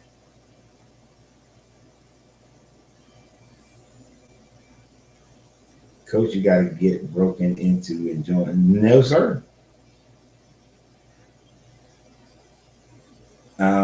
You'll probably get paranoid because your body is not accustomed to smoking. I smoke cigars all day, even though that's different. I get it, and you get a nice little CBD mood thing on that. But no, I used to use weed 3 days before my born day, as I go through a meditation process for reevaluating my gear in my life prior to my born day. Um, weed just, well, I don't like the way it smells. It stinks. It stinks.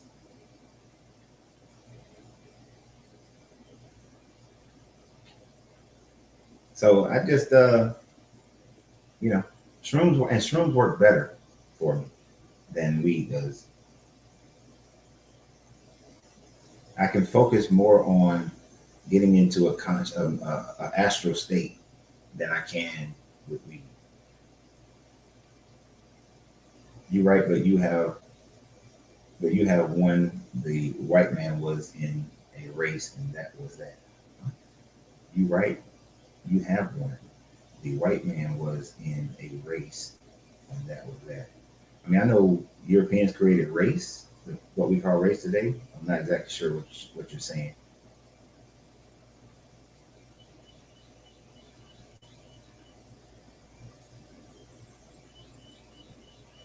Any updates on my plan for blacks to control the South? Well, now that I'm more free of time, um, the next step for me would be to create is creating the movement, is getting us more and more of us to move to the South. Now, I have seen that we are migrating to the South. We're migrating, you know, we once migrated up north in the late 1800s, early 1900s, but we are starting to migrate more and more to the South. So um, instead of trying to recreate the wheel, I would look to unify those organizations that are already set up to help Black people in their work in working together to build and help bring in more people, to utilize the mindset of what Chinese people did when they had the Chinese Anti-Immigration Act, uh, which they began to hire one another to build, hire one another to build their economy, which would then attract more and more of us to the South. Kind of like what Atlanta has done, but to have that mentality spread across multiple. And then to buy the land. We have to buy the land. That is the one thing that people in Atlanta has failed to do, and that is to buy the land.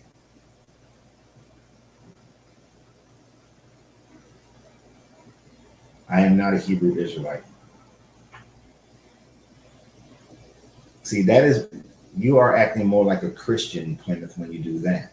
When you are trying to tell somebody what they are, when I have done the research on my family and I know for 100% certainty that I am not a Hebrew Israelite. And so what y'all should do is respect another person's knowledge of their ancestry.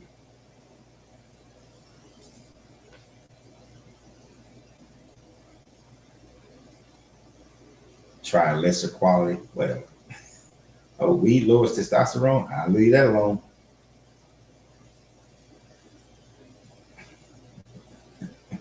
I'm not telling anybody to try mushrooms. Do that on your own. And no such thing as black and white. They only came from European Americans need to classify themselves during slavery. Oh yeah, and it was a way for them to convince the poor white person, poor European, to help them monetize the labor of the people in the Americas and the people in Africa and the people in India.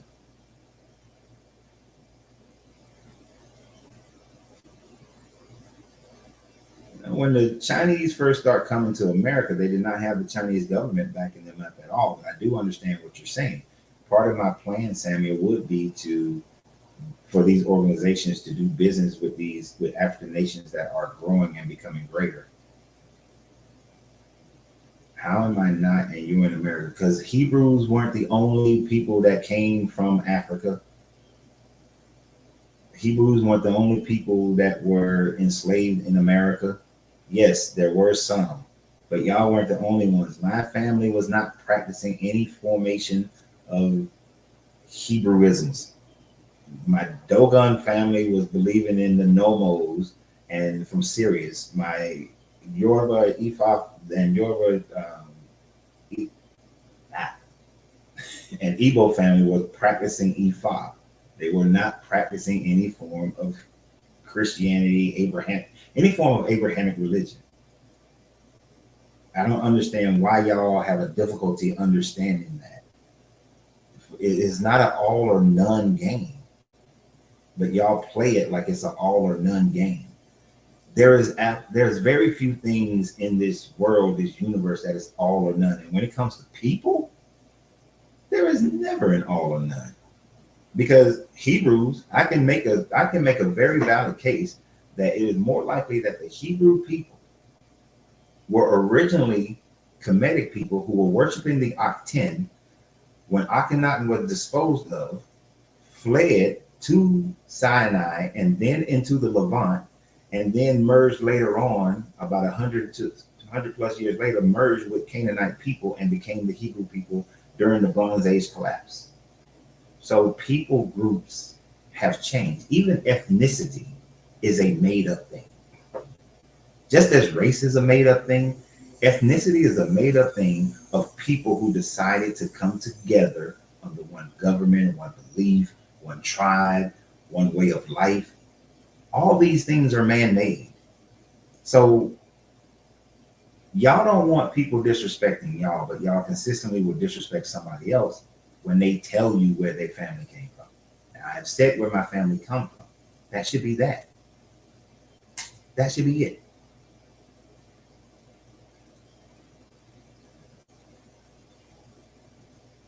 And you saying the white man changed the name, everybody's name has changed.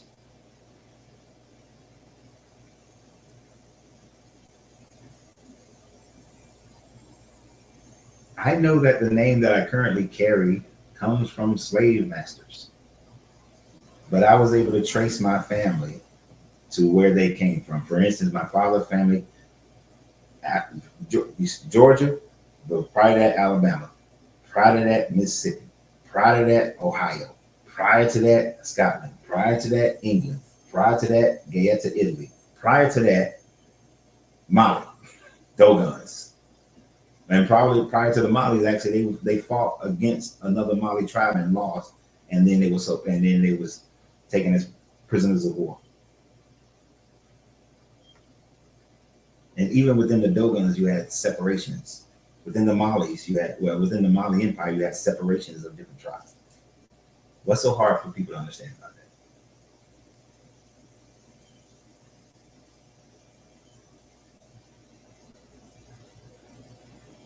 Back then, they were in business because they were the opium customers and were working. No, I get that, but they weren't supported by. They were leaving China to come to America, but then America was like, no, if you leave here, you can't come back unless you got a job, or if you come here, you can't come here unless you got a job. Now it did create this slave market within the Chinese community where they were enslaving each other through debt slavery, and they were bringing people in.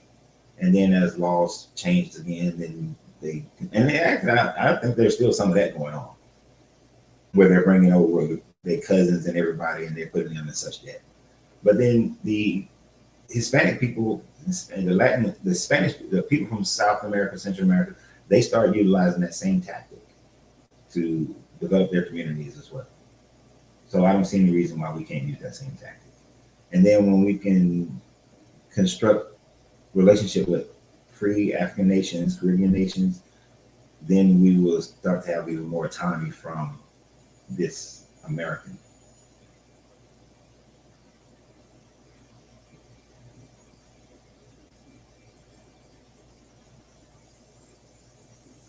All right. So I got 6 different areas of African people in me. Yeah.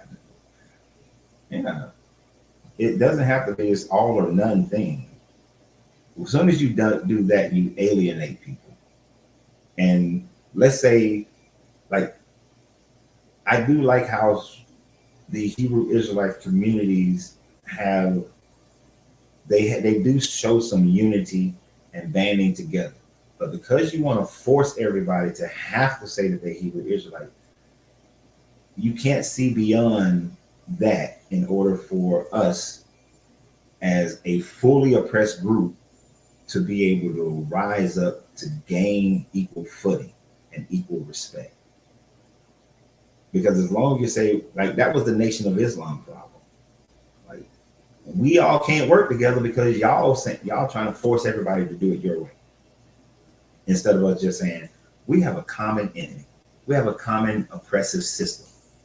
We need to gain equal footing so that this system is not oppressing us anymore. But as long as you sit there and say that, well, you got to be here, you got to know your ethnicity or your nationality, we can't have unity.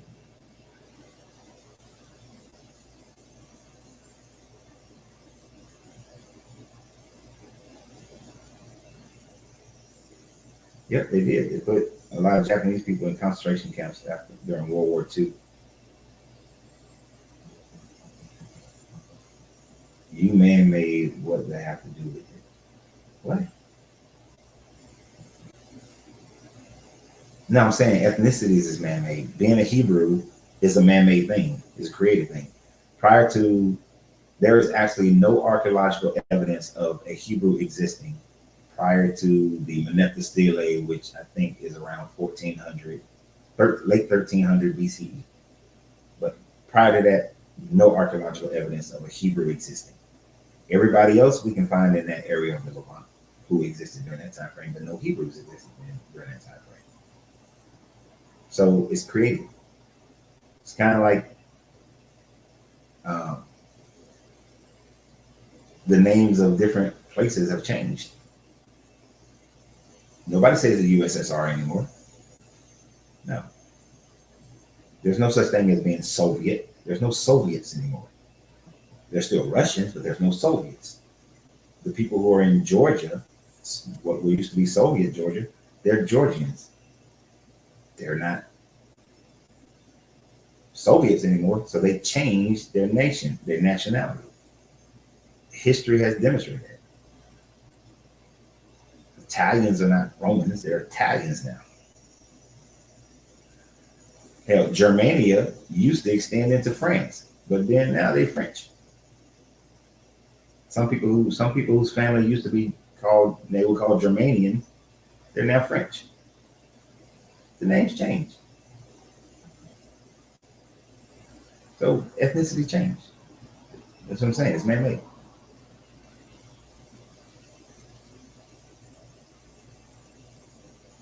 And the only thing that changed is the name. The game remains the same exactly.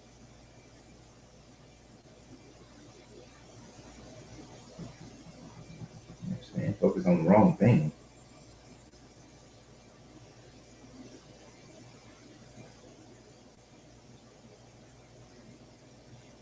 We should be asking what tribe that you come from, because all tribes do not mix and get along. All of them don't mix and get along, and usually because of some religious this or religious that, or we want some resources, or we think we're better than you for some one reason or another. But usually it's over some religion and resources.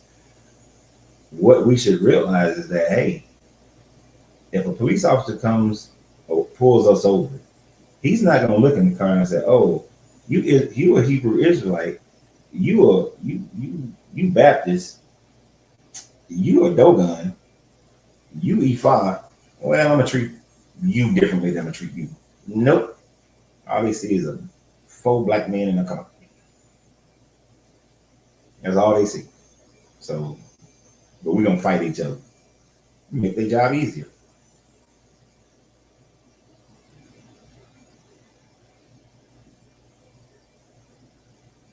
Right. When you get 15 generations back, not having any ancestors, it becomes like you literally have to focus on one line and keep focusing on that one line.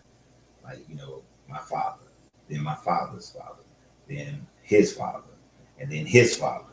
So all these other people, all these mothers, you keep ignoring them and go with these fathers. But there's other groups coming in because of the mothers. But you have, and if you did the mothers, then you got all these different fathers who are coming in. So shit. You really just choosing which one you're gonna follow, which path. Yeah, I ever heard of Judah? He is the Christ appointed one. The Bible speaks of will be in the flesh in the last days. No, I may have, but I'm just not understanding it that way. So, wait a minute, Christ in the flesh in the last days. In the last days, as far as my understanding, it's supposed to be like this. The Antichrist is only dude supposed to be in the flesh, his prophet and his general, his religious person and his general. Those are the only ones I know are supposed to be in the flesh. Then you got the two who supposed to be at the wall preaching for like 3.5 years or something like that. They supposed to be in the flesh. Some people say it's Moses and Elijah, but there's no really definitive aspect of who those are. And that's all. And then until the return of Jesus is supposed to come, and he's supposed to be here for 1,000-year reign of peace and prosperity, and then the final battle of Armageddon. But any other fleshly beings, I don't recall any other fleshly beings during that time.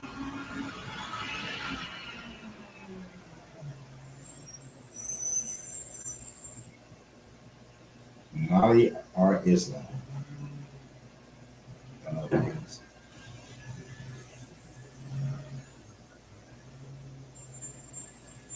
Have I spoken on the Niger conflict yet? No. Amazingly enough, although I usually pay attention to African news over these last few weeks of deciding what I was going to do with the Cigar Lounge, I literally have not been paying attention. But that probably does deserve. I know there's supposed to be some two factions fighting in Niger, but I don't really know much about it right now. But that's a good subject matter. I have to fact research.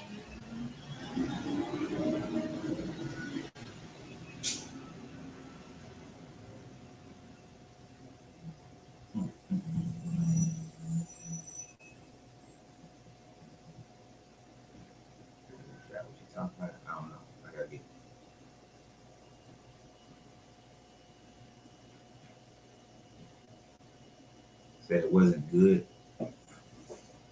Oh, I done got so far behind on some of y'all comments. Let me catch up.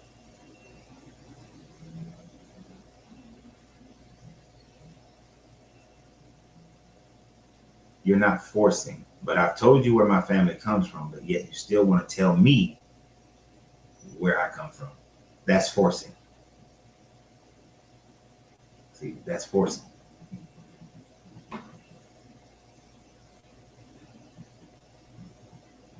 Oh, the French is up there. The French are in big trouble. Their economy is going to be hurting over the next like 5 years.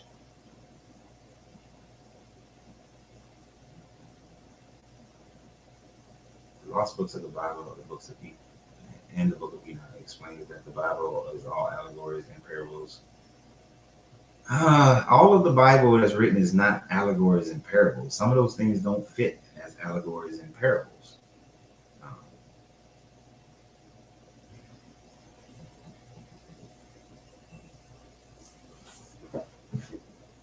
They just don't. Some of them. What's the parable of what's the Dana getting raped? Then her brother Perez and the other one goes and tells him, "Yeah, you can marry my sister. Just everybody in your town need to get circumcised, and then wait for them to be hurt, and then go genocide the whole town. Everybody in the town." What's the parable of kill all the men, kill all the women, kill all the little boys, kill all the women who've known a man, but keep the little girl as your wife? There's no parable or allegory for that. They claim they destroyed certain cities. They claim they exited out of Egypt. Jesus claimed to have died on the cross. So is that a parable?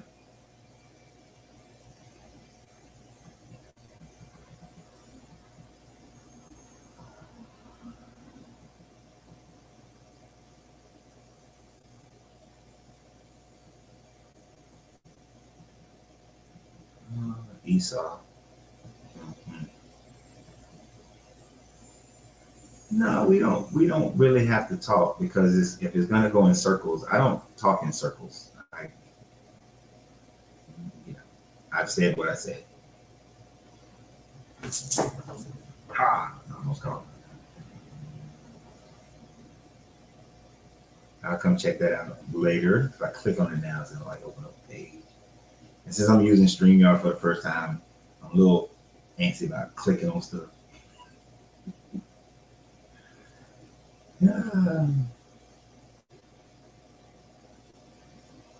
Moses was a parable of Jesus.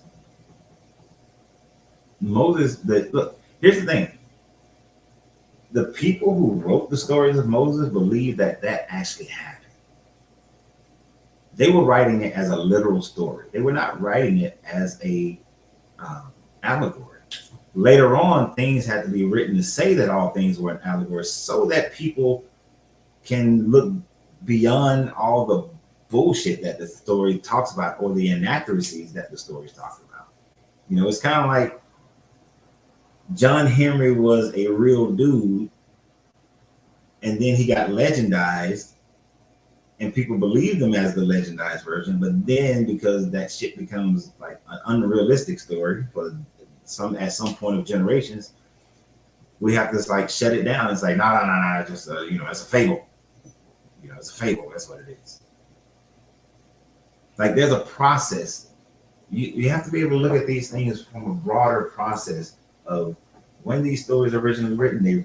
They wrote them and meant them literally. They literally meant that a donkey started talking, that a snake was talking.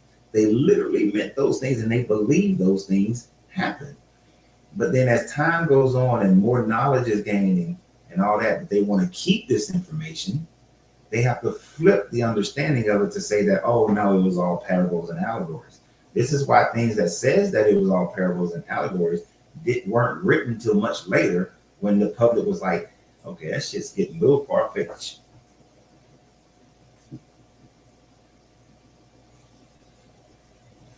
There is some evidence that shows that the Catholics and the Vatican created Islam. I don't think they created Islam. What I think is Islam was already this small I did this whole video series called The Origins of Judaism, Christianity, and Islam. And it's like a 2-part video. I did it like 7 years ago. You had a small set of people who was a cult of Islam. Malik saw that Malik was controlling, I think, Jerusalem area at the time. He was controlling that one. And he picked up Islam and made coins and all this kind of pottery depicting Islam and unified his people to fight under that. He fought against Ibn Sahi. Ibn Sahi whooped his ass. Ibn Sahi was like in Syria. He won, but he saw how intense the people were fighting when they had this belief. So Ibn Sahi then converted his group into Islam, and then Ibn Sahi went about conquering the Arab Empire under the banner of Islam because he realized religion can make people fight harder than gaining resources or nationhood, national pride.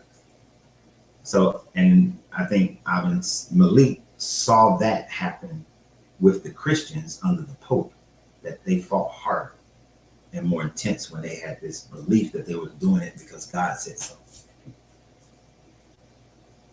So I think they were influenced by the Catholicism in the Vatican, but I don't think they created it because, hell, why would you create your own monster?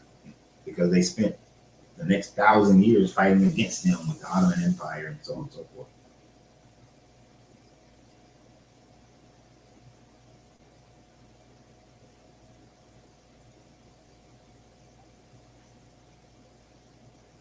Who the hell is Molly?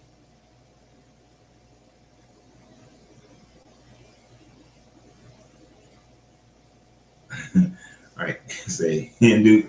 Yeah, Hinduism is older than all them little religions.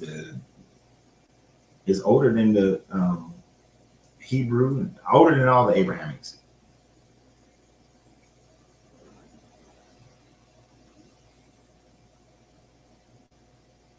Your grandmother she's from the kingdom of Krishna. Yep, makes you an Asian.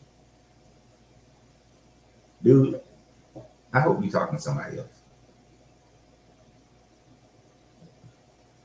I'm just going to credit.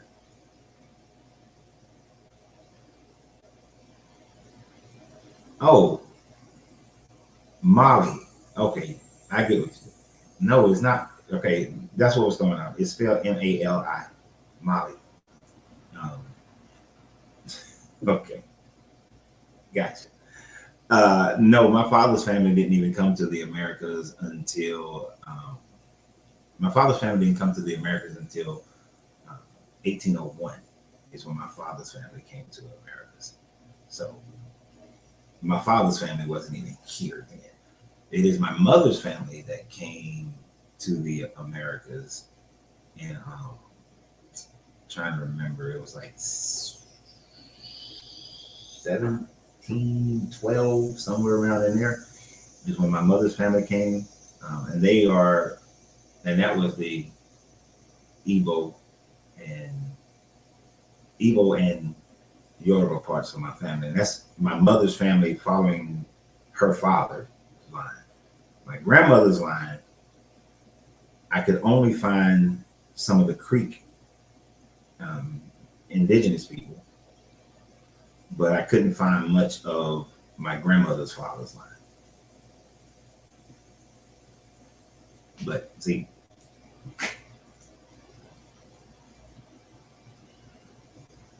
and yeah, anyway, yeah.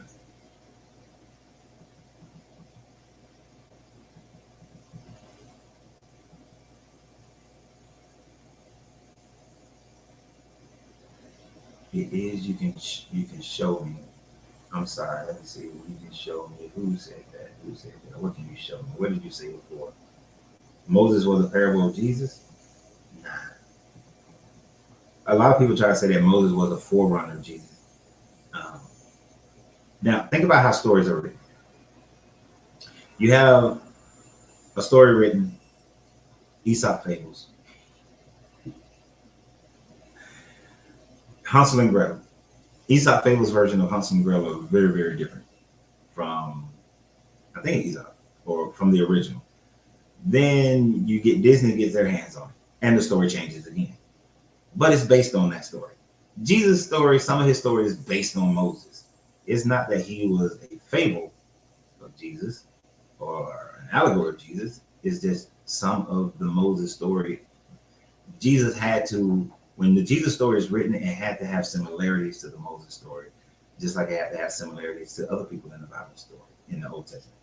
They're just continuing, they're just borrowing. How many variations of you got the Wizard of Oz, and you got, what's the black version of Wizard of Oz? You got different versions of Sleeping Beauty, different versions of Cinderella, you know, the Moana movie, you got different versions of that, different versions of the Mulan story. Is that version is different from the original? It's just copying. It's like watching Total Recall and then watching the newer Total Recall.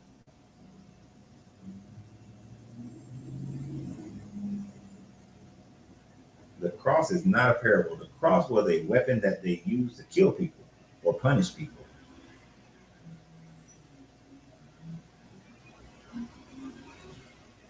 Can you share your screen if I have you? I don't know. This is my first time using StreamYard, so I don't know what the hell I can do with this thing. Picture layout. What is that? Cinema layout. News.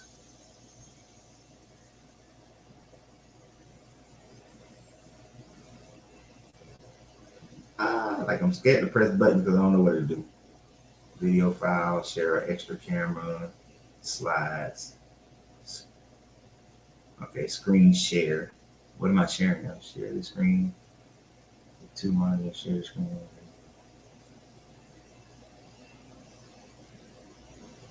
I don't want to share my computer screen or what's on that. Let's see what it does. I have no idea what I just pressed. Oh, so it wants to share some of the tabs. Huh. Isn't that interesting?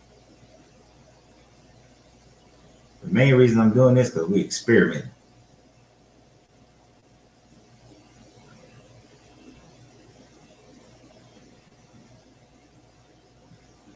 What in the world? Why can't I just get a brand new window?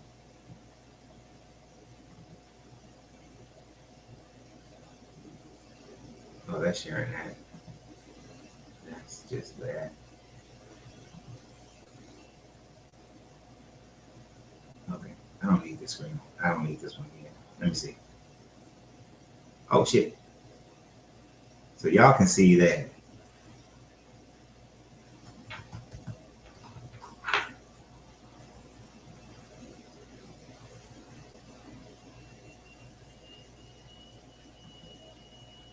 Oh wow, look at that. Look at that. I'm figuring shit out. I don't know how the hell I did that.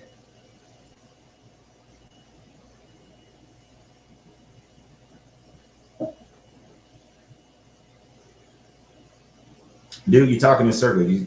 You asked the question, what was my ethnicity? I explained it, and you still trying to tell me that I'm something. I know where my family came from, so I know what portions of my family came here, when they came here, and what they did when they was here. So my mother's side of the family were not Hebrew Israelites. They came to America in the early 1700s, and they participated in building this country. So you cannot claim that the Hebrews built this country when there are various ethnicities that came to this country under slavery and built this mother. So I answered your question. You're just unwilling to accept anything other than your narrative, and that's fine. And that's why I don't go back and forth, because y'all can't even really prove that everybody who came over here was Hebrew. The majority weren't. Just because y'all found one little tribe that was somewhere in Ghana that was Hebrews, and then y'all swept it down to everybody. when the majority of people who came to this country came out of Nigeria.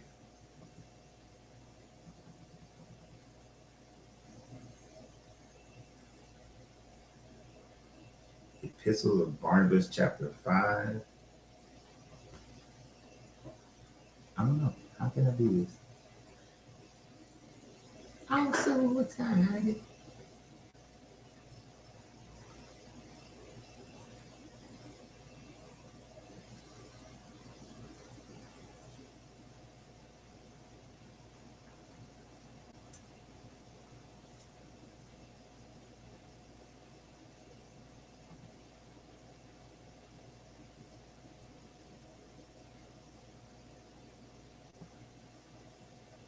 I'm learning some stuff today. Yeah. Okay, I need a full text. This is Barnes translation.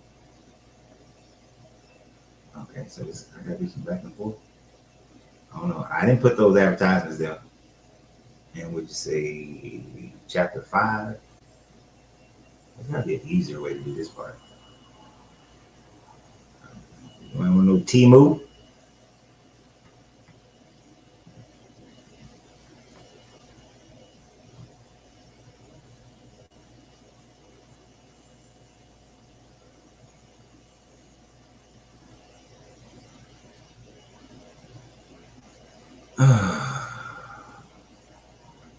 All right, my guy. I got you chapter 5.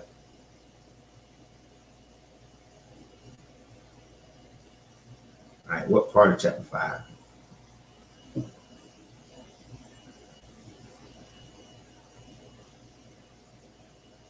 I don't know who built Mecca. I just know I went to Mecca.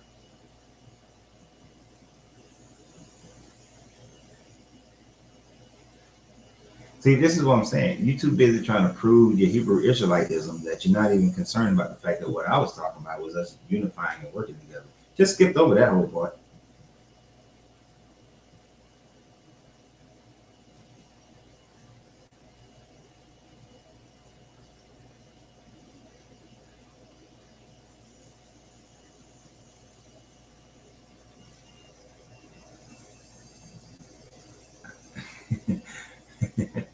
See, he said that Muhammad married a Hebrew Israelite woman to get rich. Um, when the people I know who are Muslim, they do not say that at all. And stop saying Molly, Molly. It's Mali. Molly. Mali is where my father's family come from.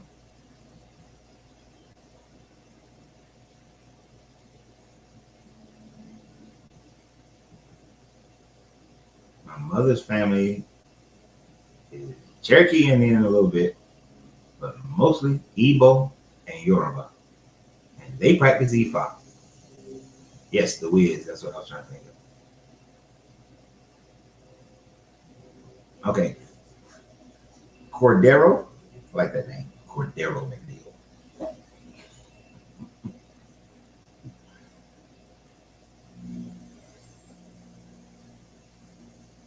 Um,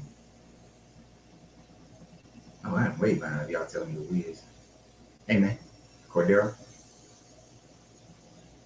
I mean, I'm looking up your Barnabas. I ain't read it yet. But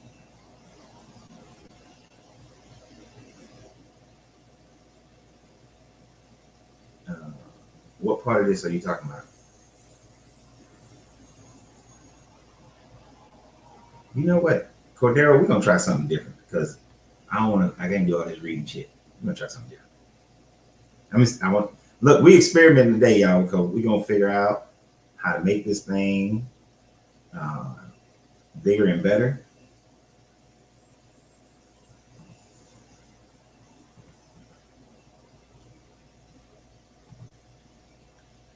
If you can come on, Cordero, I want you to click on this link that I'm about to send.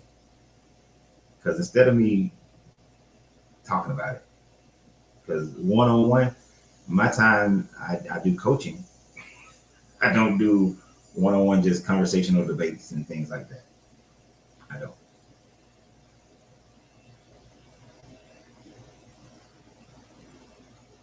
And at least you go. You have a great day. I'm using SteamYard. StreamYard is StreamYard.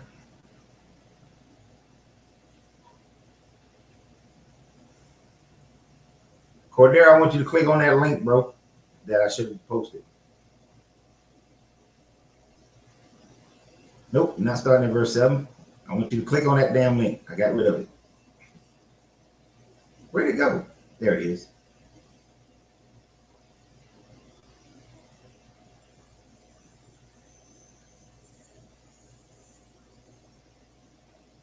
Thank you, Annalise. Elise.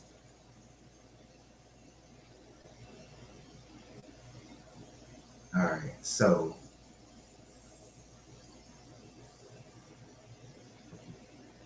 there should be somewhere.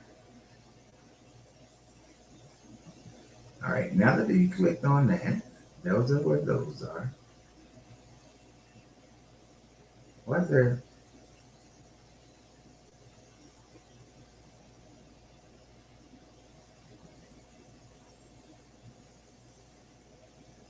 Invite a guest to see this meeting. I did invite a guest.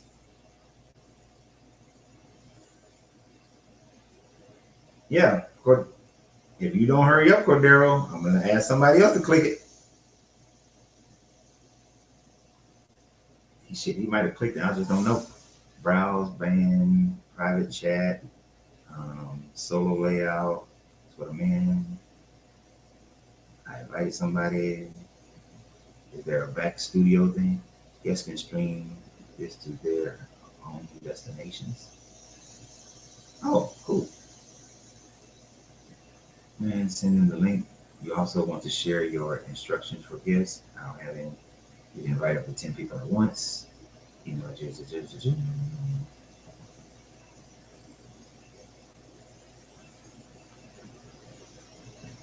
Oh, there you go. Okay. I'm learning some shit. Yeah, my phone was running me in a circle. I had to sign up for whatever this link is. Can you hear me? Okay. Are you talking? Yeah, can you hear me? Okay, I'm not hearing you.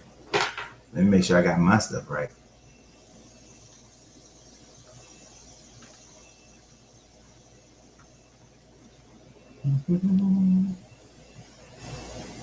All right, say something now. Can you hear me? Say that. It's my first time using this. All right, say something. Yo, mic check, mic check, mic check, mic check. Mic check, mic check, mic check, mic check. Why can't I hear the man? We're going to unplug this thing.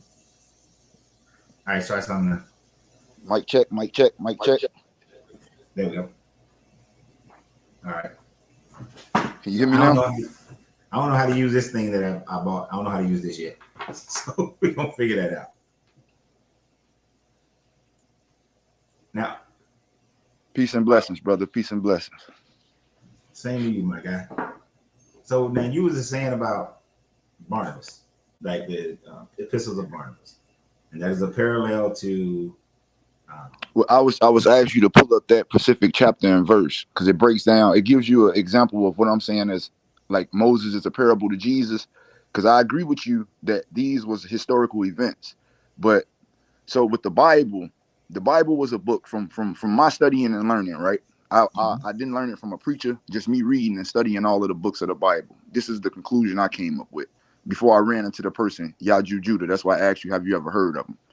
But due to my study, with just the 66 books, I was completely lost. Never found God, never understood it. It was just a mystery for me. So I got to the book of Enoch. And when I read the book of Enoch led me to the lost books. So as I completed the lost books with the book of Enoch, with the scriptures in the Apocrypha, I got a total different story of the Bible. So the Bible was a book that was wrote for the priests of the nation of Israel. It wasn't for the whole nation of Israel. It was just for the priests. And the nation of Israel would go to the priests. And for the priests to pass on stories, let me, for example, if I was your son and you wrote a will for me when you passed, and then I left a will for my son when I passed, but the will started with you, and we passed this will down through 15, 16 generations. This is kind of what the Bible is. It's a will for us to fulfill God's word, not God's word, but it's a will. So the parable I was saying with Moses to Jesus is All right, you froze. he used the story of Moses in the Exodus as a parable for the Exodus that we will perform as the body of Christ and today in the last days, to show us that Jesus won't be coming from the sky to return. He's going to be an anointed vessel that he picks amongst the people to walk in the flesh, to take us from the captivity that we're in. So every single story in the Bible, from the book of Genesis all the way to the book of Revelation, are all prophecies and parables of us today being alive to fulfill God's will in the last days. So that scripture in Barnabas, it was going to be a parable to the milk and honey, the land of milk and honey, and Jesus coming to us in the last days in the flesh. That's why I asked you to just go to that chapter, because it's never mentioned. When you read just the 66 books that they gave us in the Bible, you come up with the story that everybody waiting for Jesus to come back from the sky. And this is where we lose the understanding. But the book was really only written. It was only written for the high priest to keep passing to each high priest. So eventually it would have got to the high priest of that was on the last king that sat on the throne would have had the books. And they took the books from that king. It wasn't, the Bible was never a book that was given to every single person. Right. You know, you have to earn, you have to like be at high standards to even receive that book. It was kept in the holy of the holies. So I understand it now. Okay, so you're drawing that from a book that's not part of the canon, right? Got correct. it. Understand. Reading extra books, but you're also including the books of the canon, right? Yes. Well, I believe from my study, I believe all of these were so. Our ancestors, books was, you know, books is a new thing. They had scrolls back then. So it wasn't, they didn't find all these scrolls in a book. They just found a library of scrolls. Okay, but you believe all these scrolls? Yeah. I believe all of the, so, I believe all of, some of them I go through and I can dissect what they added and what wasn't written. Okay. You can tell. So you don't believe that all of it is valid? No. I think you have to have spiritual discernment, because once they took the scrolls, they started to try to change the story to manipulate the different religions that they created with the same scrolls. So in Leviticus, when it tells you that of foreigners that live amongst you and foreigners and other foreigners, you can make into your slaves and pass them down as property to your children. Okay. I don't think that's it's not meant to be written literally. It'll be a spiritual understanding to that. Like, can we go through that chapter 5 in Barnabas? I'll show you. I'll give you this will give you a perfect example. No, you should be able to tell me based on that right there how that. I can't. It'll take me. If you give me some time, I can go look through and find the parable to that. I don't like to tell lies. I don't know all of this information off the top, so I went to one that I'm definitely good at explaining. But I can passing down people as property. The parable to beating your slaves, and then okay. So let me give you an example. I don't know the exact answer to that parable, but I will find it and have an answer for you soon. I will find it and have an answer. I don't want to give you the wrong answer. What about if a man sees a woman, she's not betrothed, sexually assaults her, pays the father 50 pieces of silver, then she has to marry her assailant, provide children for him, and he can never divorce her. And even if he marries another woman, he still has to treat her kindly. That sounds like a rule for making sure that when a woman is violated, the father doesn't lose the value of the property of that daughter. And then the daughter is not just living the rest of her life in shame, and she has to become a wife now. How is that a parable of anything other than that's rules of governing a group of people that at that time frame, their mindset was women are just property to be vessels for having babies. Because that's what their culture taught. That's what the culture was back then. So, like, I can understand how some things are parables, but there are things like that. That's not a parable. That's just how they live their life. And the rules that they said, like I said, and they made it religious. I would rather be able to show you scriptural writing to prove what the questions you asking me, rather than me give you an interpretation and it's wrong. I don't like to tell lies and mislead people. So had I knew these were the two questions you was gonna ask me, I would have found this before I even got into the live and had to compare. I didn't know those were the two questions that I was going to ask. Next I'm time basing you it invite off me what you're telling me. Next time you invite me in, I will have an answer for those two parables. I promise you this. But the one that I can pull up and break down to you to show just an example real quick to give you an idea of where my mind is coming from is in that Barnabas.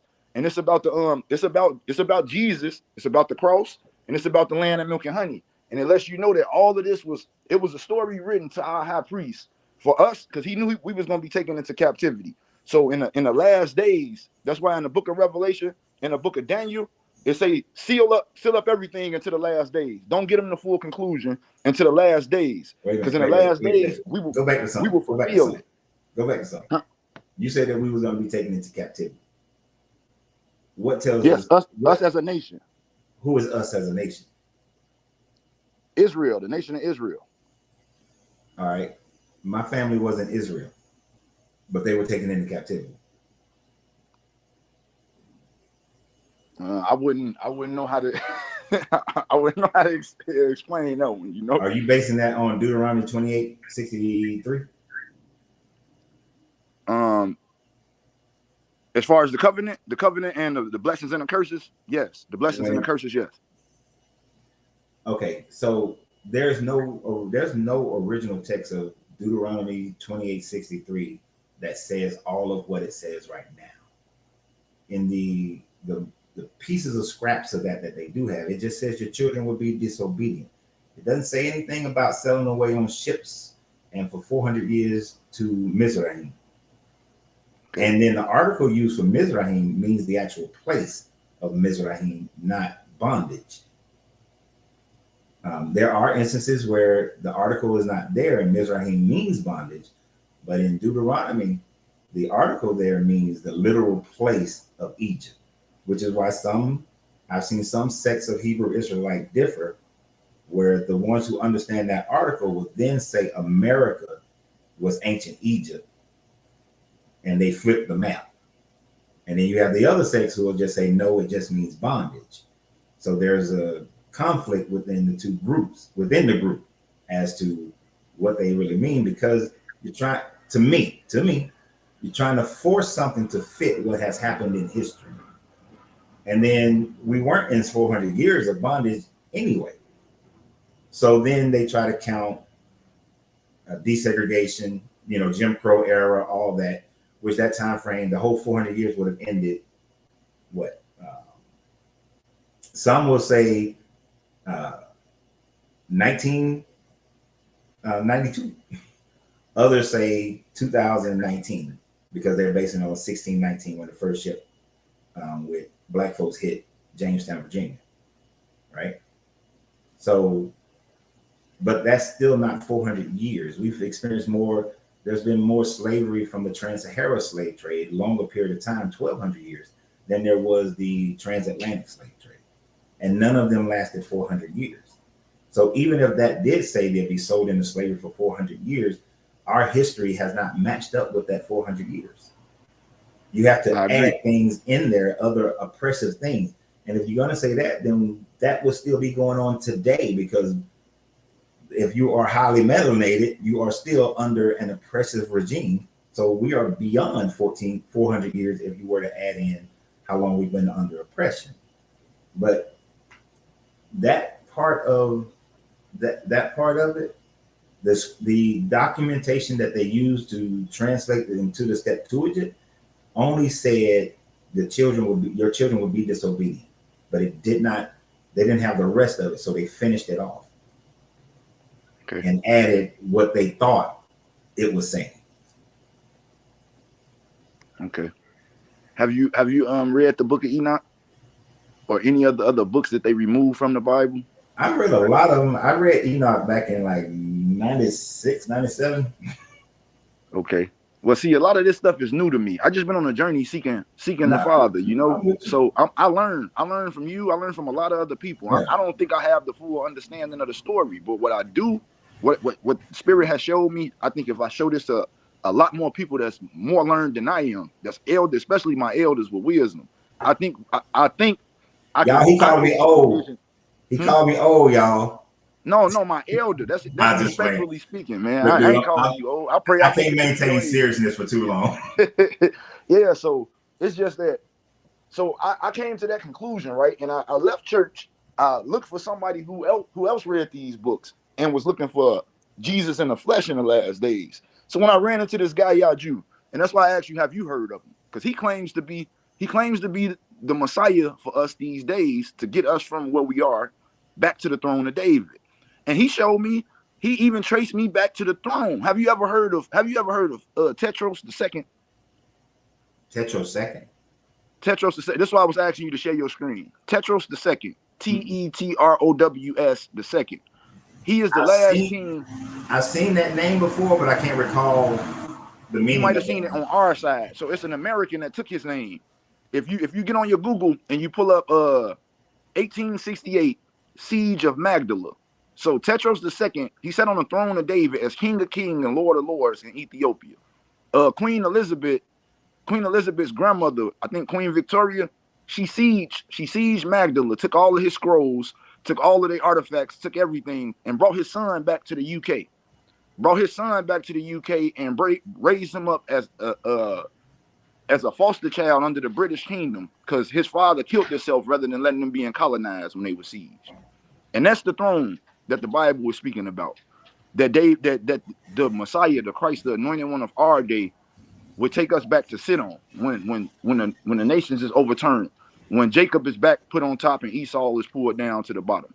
So he revealed all these things to me, and I'm still learning today. I'm still learning a lot. But just why I asked you, have you ever heard of them? Are you familiar with them? Mm-hmm. And have you read these books? Because once you put these books with the scriptures, the parables change. I read a lot of those books. I read the books of Enoch. I read the entire library of Nag Hammadi. Like we just finished doing the Gospel of Thomas every Thursday. We just finished that when we did that gospel got me so confused. I can't figure that one out, man. It's a lot of parables in that I can't master. On YouTube, go to my playlist. I mean, that book actually had more clarity than most of the other books in the Bible.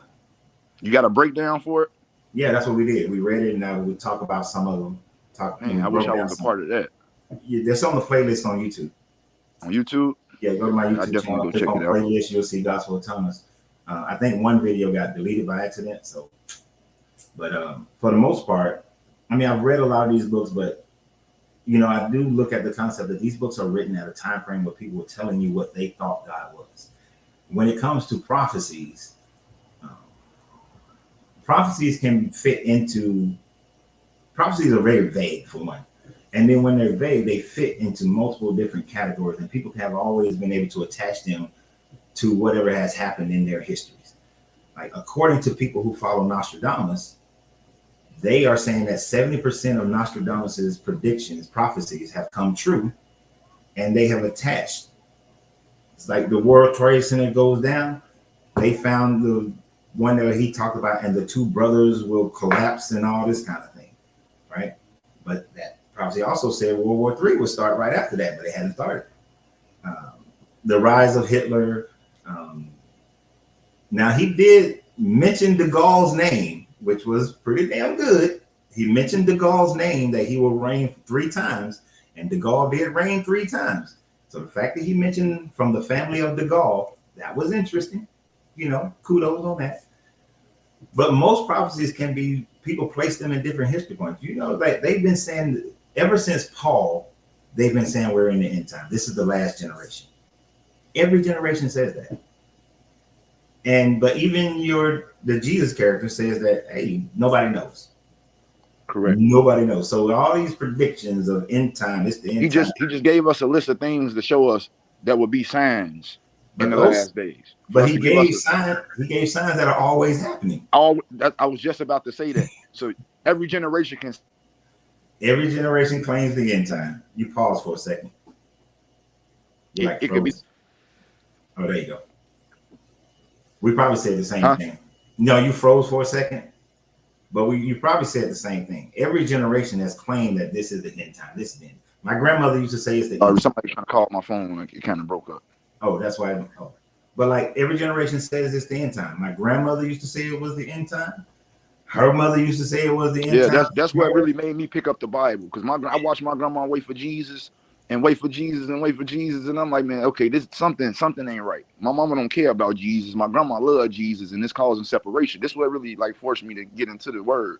And yeah, I got on a real spiritual journey. And when the Israelites came out, I kind of got overwhelmed because none of them teach the same thing. One camp is always different than the next camp, and I thought we were all supposed to, wake up, the Spirit come in us, and we all know the same thing. When I first started reading the Bible, but when I seen the Israelite camps, I was just like, this can't be God. They don't even agree with each other. How can we get together and become a nation? So what version of Christianity agrees with each other? Huh? None of them. None of them. Yeah. So now, according to this book, it says that the Holy Spirit will teach you the truth, right? Correct. Every branch of each group claimed that they got the Holy Spirit, but they all got differences. And none of them can come together in agreement on what God's word is. And it has to be more than just Jesus. He was born, he lived, he died, he rose again. It has to be more than just that. Well, see, that's why I was asking. Because see that now I get confused, and I would rather you talk with Yaju. I want to introduce you to him one day. Because right now he's trying to nation build, right? He's trying to build a nation with people to start. He's trying to build us together as a nation to become the body of Christ, to stand up against the Roman Catholic Church and the Pope, and to get us back, right? And it won't succeed. He won't succeed? No. Let me tell you why. It won't succeed in the same way the Nation of Islam couldn't succeed. Because if you want black people, but people of color, melanated people, to come together and unify, but we have to do it under a religious banner, you just told all the Christians they're not welcome. All these black Christians, they're not welcome. You just told all these black Muslims that they're not welcome. You told all these black people who are walking away from religions, period, they're not welcome. Because if the only way we can unify and fight against the common oppression is we all have to be under this one religion, you're not going to get that. You can't get the support. Okay. Well, he claims to be the anointed one. He say his support. Look, he say his support is God, right? How old are you? I'm 36. 36. You remember David Koresh? Who? You remember David Koresh? Say it out in Waco, Texas. Oh, Waco, yeah. He claimed to be the anointed one. You think he was the anointed one? No, I don't think he was the anointed one. No, but that's what he claimed, and that's what his followers believe. Okay. You remember the Falls Gate people? They claim to be the anointed one. Remember? Gotcha. Have you read about Jim Jones? No, but I'm learning. I'm learning because me listening to this guy, a lot of people come into his teachings and they say it's another dude that took the people from America all the way to Africa and left them, and then he died because they thought he was a Messiah too. I don't remember his name, but yeah. So I've been studying a lot of these things. Elijah Muhammad was supposed to be the messenger. But no, I'm not trying to make you believe nobody. I'm just like I listen to you and I learn what I can learn. I take in what I can take in. Same thing from him. Good. It's just he better explains what his mission is than I could explain it, is what I'm saying. And I'm with you. And you should, if you can take from multiple people and then come to your own, that's my main thing. I tell people all the time, don't take everything that I say. Go research it for yourself. Matter of fact, I gotta make an apology video later on today because I took something that somebody said, didn't go and check it myself, made a whole damn video. The video should have been done differently. So I got to remake this video because I didn't read the scripture that this guy actually was saying he was quoting from, and it was completely wrong. So basically, I make mistakes. I ain't perfect. Nobody's perfect. Nobody's a Messiah in the sense of got this. I'm going to lead the people to this great new camp, and it's done under some religious banner. That has not been able to be done Yeah, I on think a we get global confused scale. when we say religious. I think we get confused when we say the religious banner. So how he's explaining it to me is the man of sin must be revealed first before we come together as a people. All religions have to be exposed that they are not real. That's the first thing that's going to unite us. So whatever his mission is, he not just putting it out there telling everybody. He's like he said he's fulfilling the scriptures. He's fulfilling them, right? So how he explained it to most of us that got in and asked some questions, because we asked. I was just like you telling me. I got up there and I asked questions. How can I prove you to be the Messiah? And all of these people came before you that's supposed to be Christ. We got scriptures in the Bible that tell us if somebody come to say that they're Christ, don't go, don't follow them. It's not so. So listening to him and learning and paying attention to what he's showing me, like that 1868, that throne, the scrolls, the siege of Magdala, all of the stuff that they took from us. He even showed me the USCC account under the name of Jesus Christ that the government will give us as our reparations when we do leave here after this is all completed. And I'm not saying that I'm 100% sure that he is who everybody else expect him to be. So the way he explains Christ as a title. This is why I said Moses was a parable of Jesus. So he explains Christ as he used Moses, how Moses was raised up amongst the people. He was chosen and anointed by God amongst his brethren. And then God worked through him to free them from the captivity that they was in. That's what he shows us as. And then he go to the next prophet, and he shows us how he was an example of Christ. Then he goes to the next prophet, and he shows us how he was an example of Christ. Then he gets to the Jesus story, and he says Jesus never came yet. It was just an allegory and a parable for us to be able to read and recognize the son of the anointed one in our days of being alive and living. So the way he teach, Jesus never walked the earth.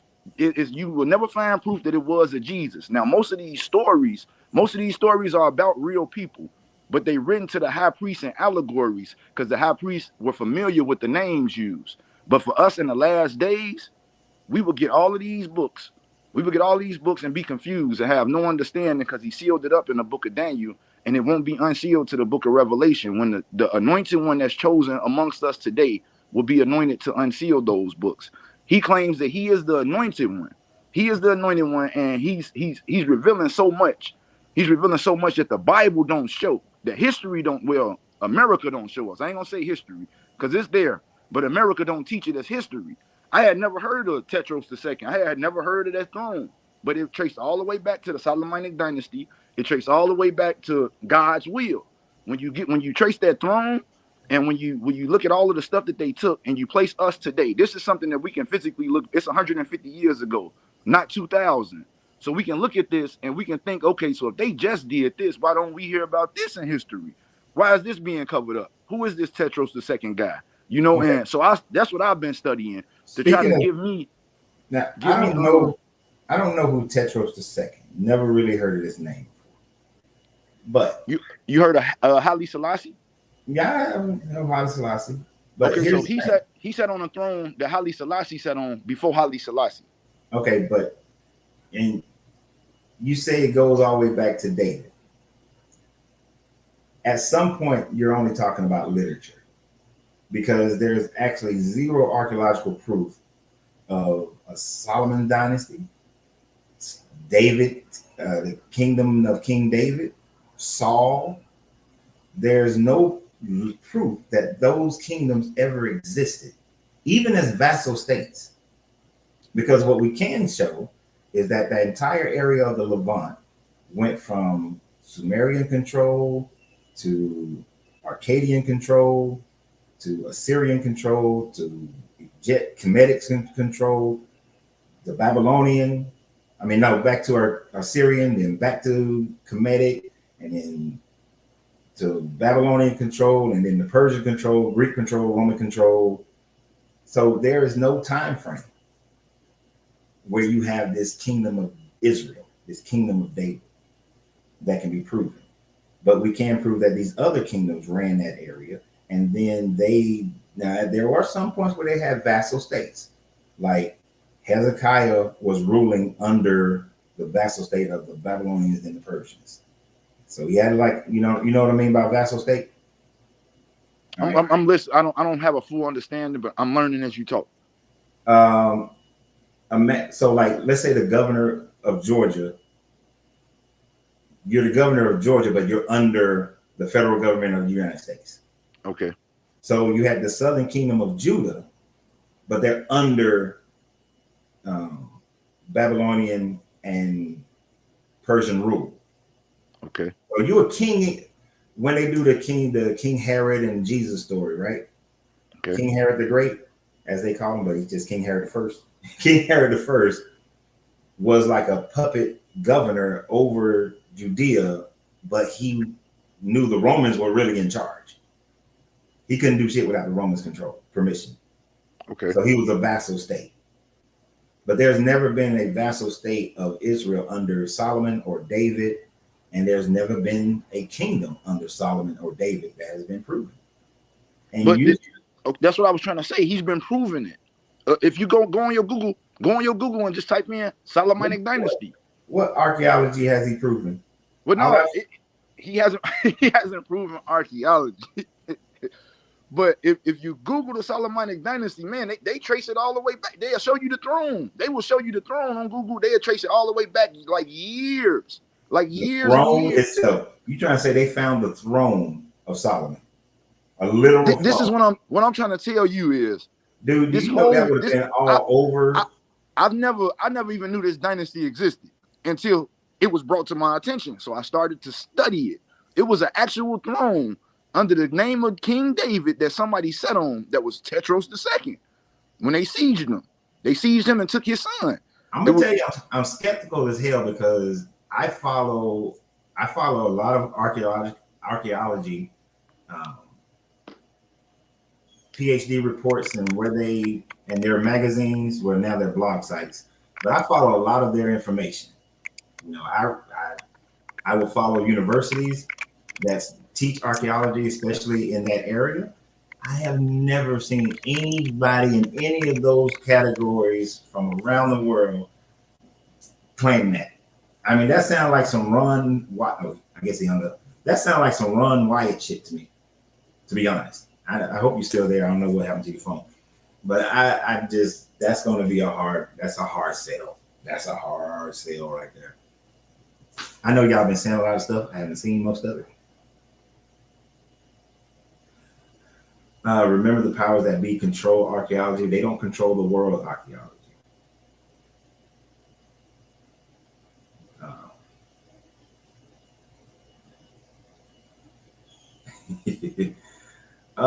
Yeah, that's it. Okay, so we figured out. I know how to bring people on here now. I mean, appreciate you, brother, for being part of my experiment. But now I know how I can have some people on here. We can have dialogue. Yeah, I like it.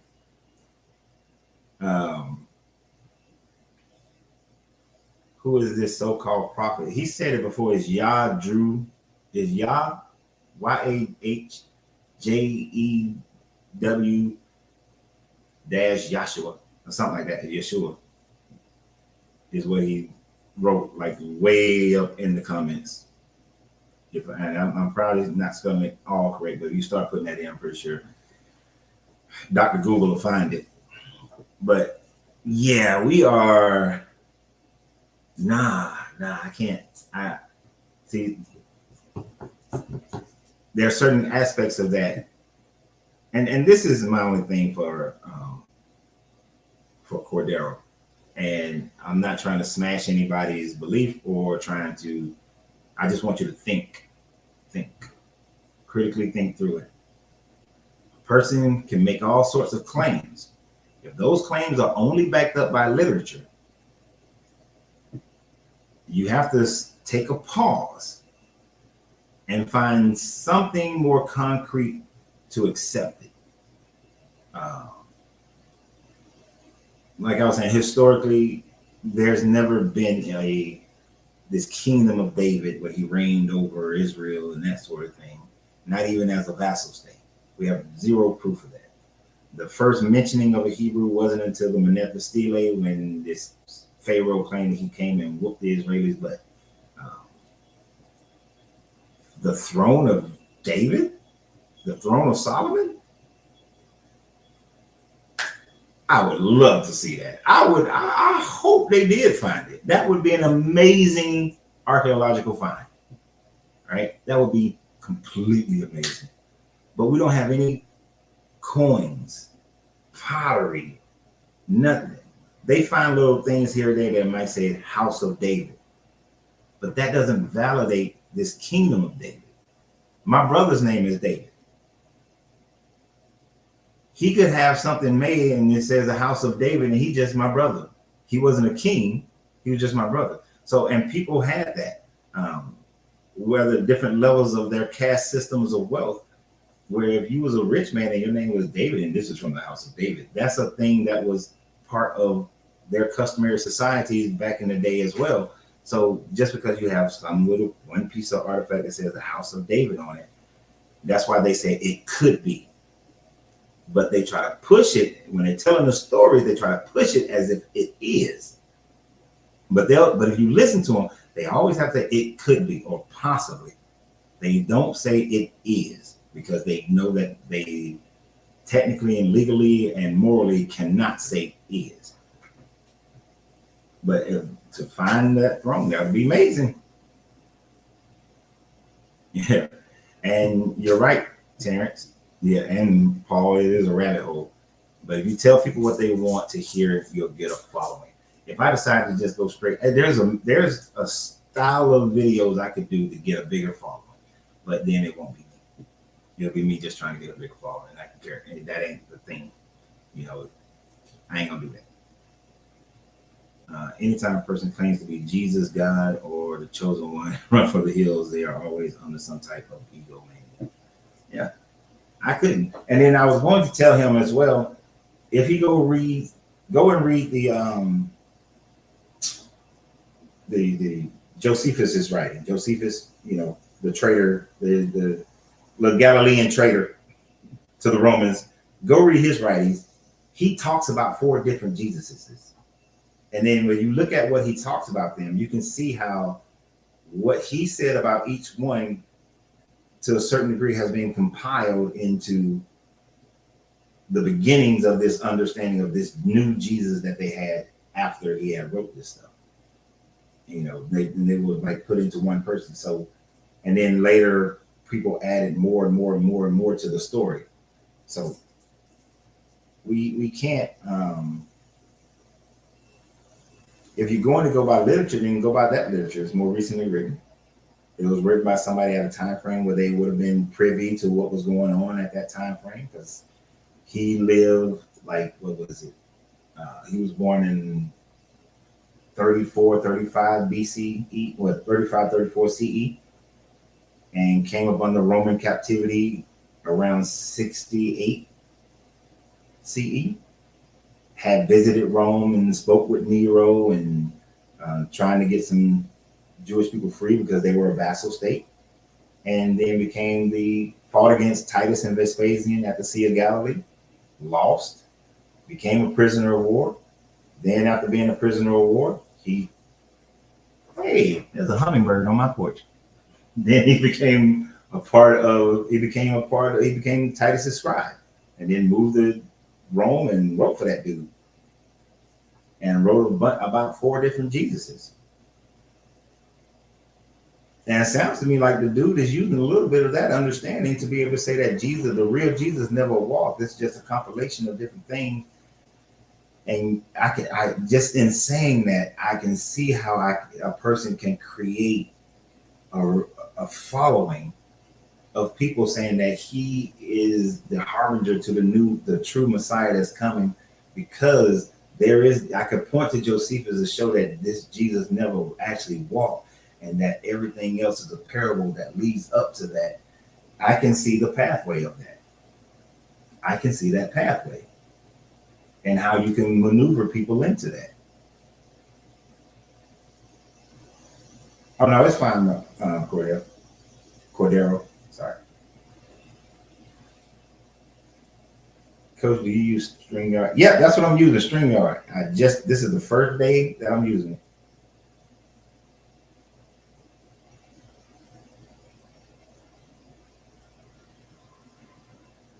Oh, I wasn't using StreamYard when I made that one, but I might be able to find the part 2 of that one on TikTok because TikTok saves them.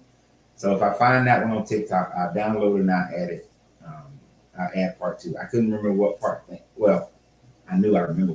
You know what I'm saying. I could have figured out which part, but yeah, I gotta. I'll see if I can find that on TikTok.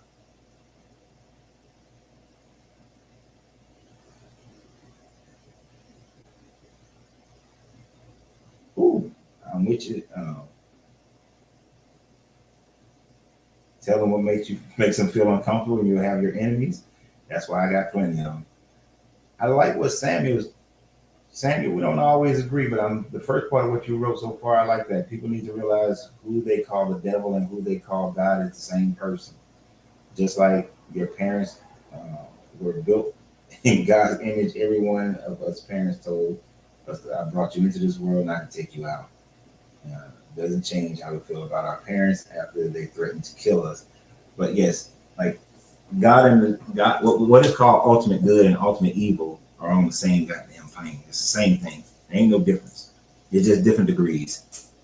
And you're either looking at it completely to the right, being blind-eyed to the left, or you're looking at it completely to the left, being blind-eyed to the right.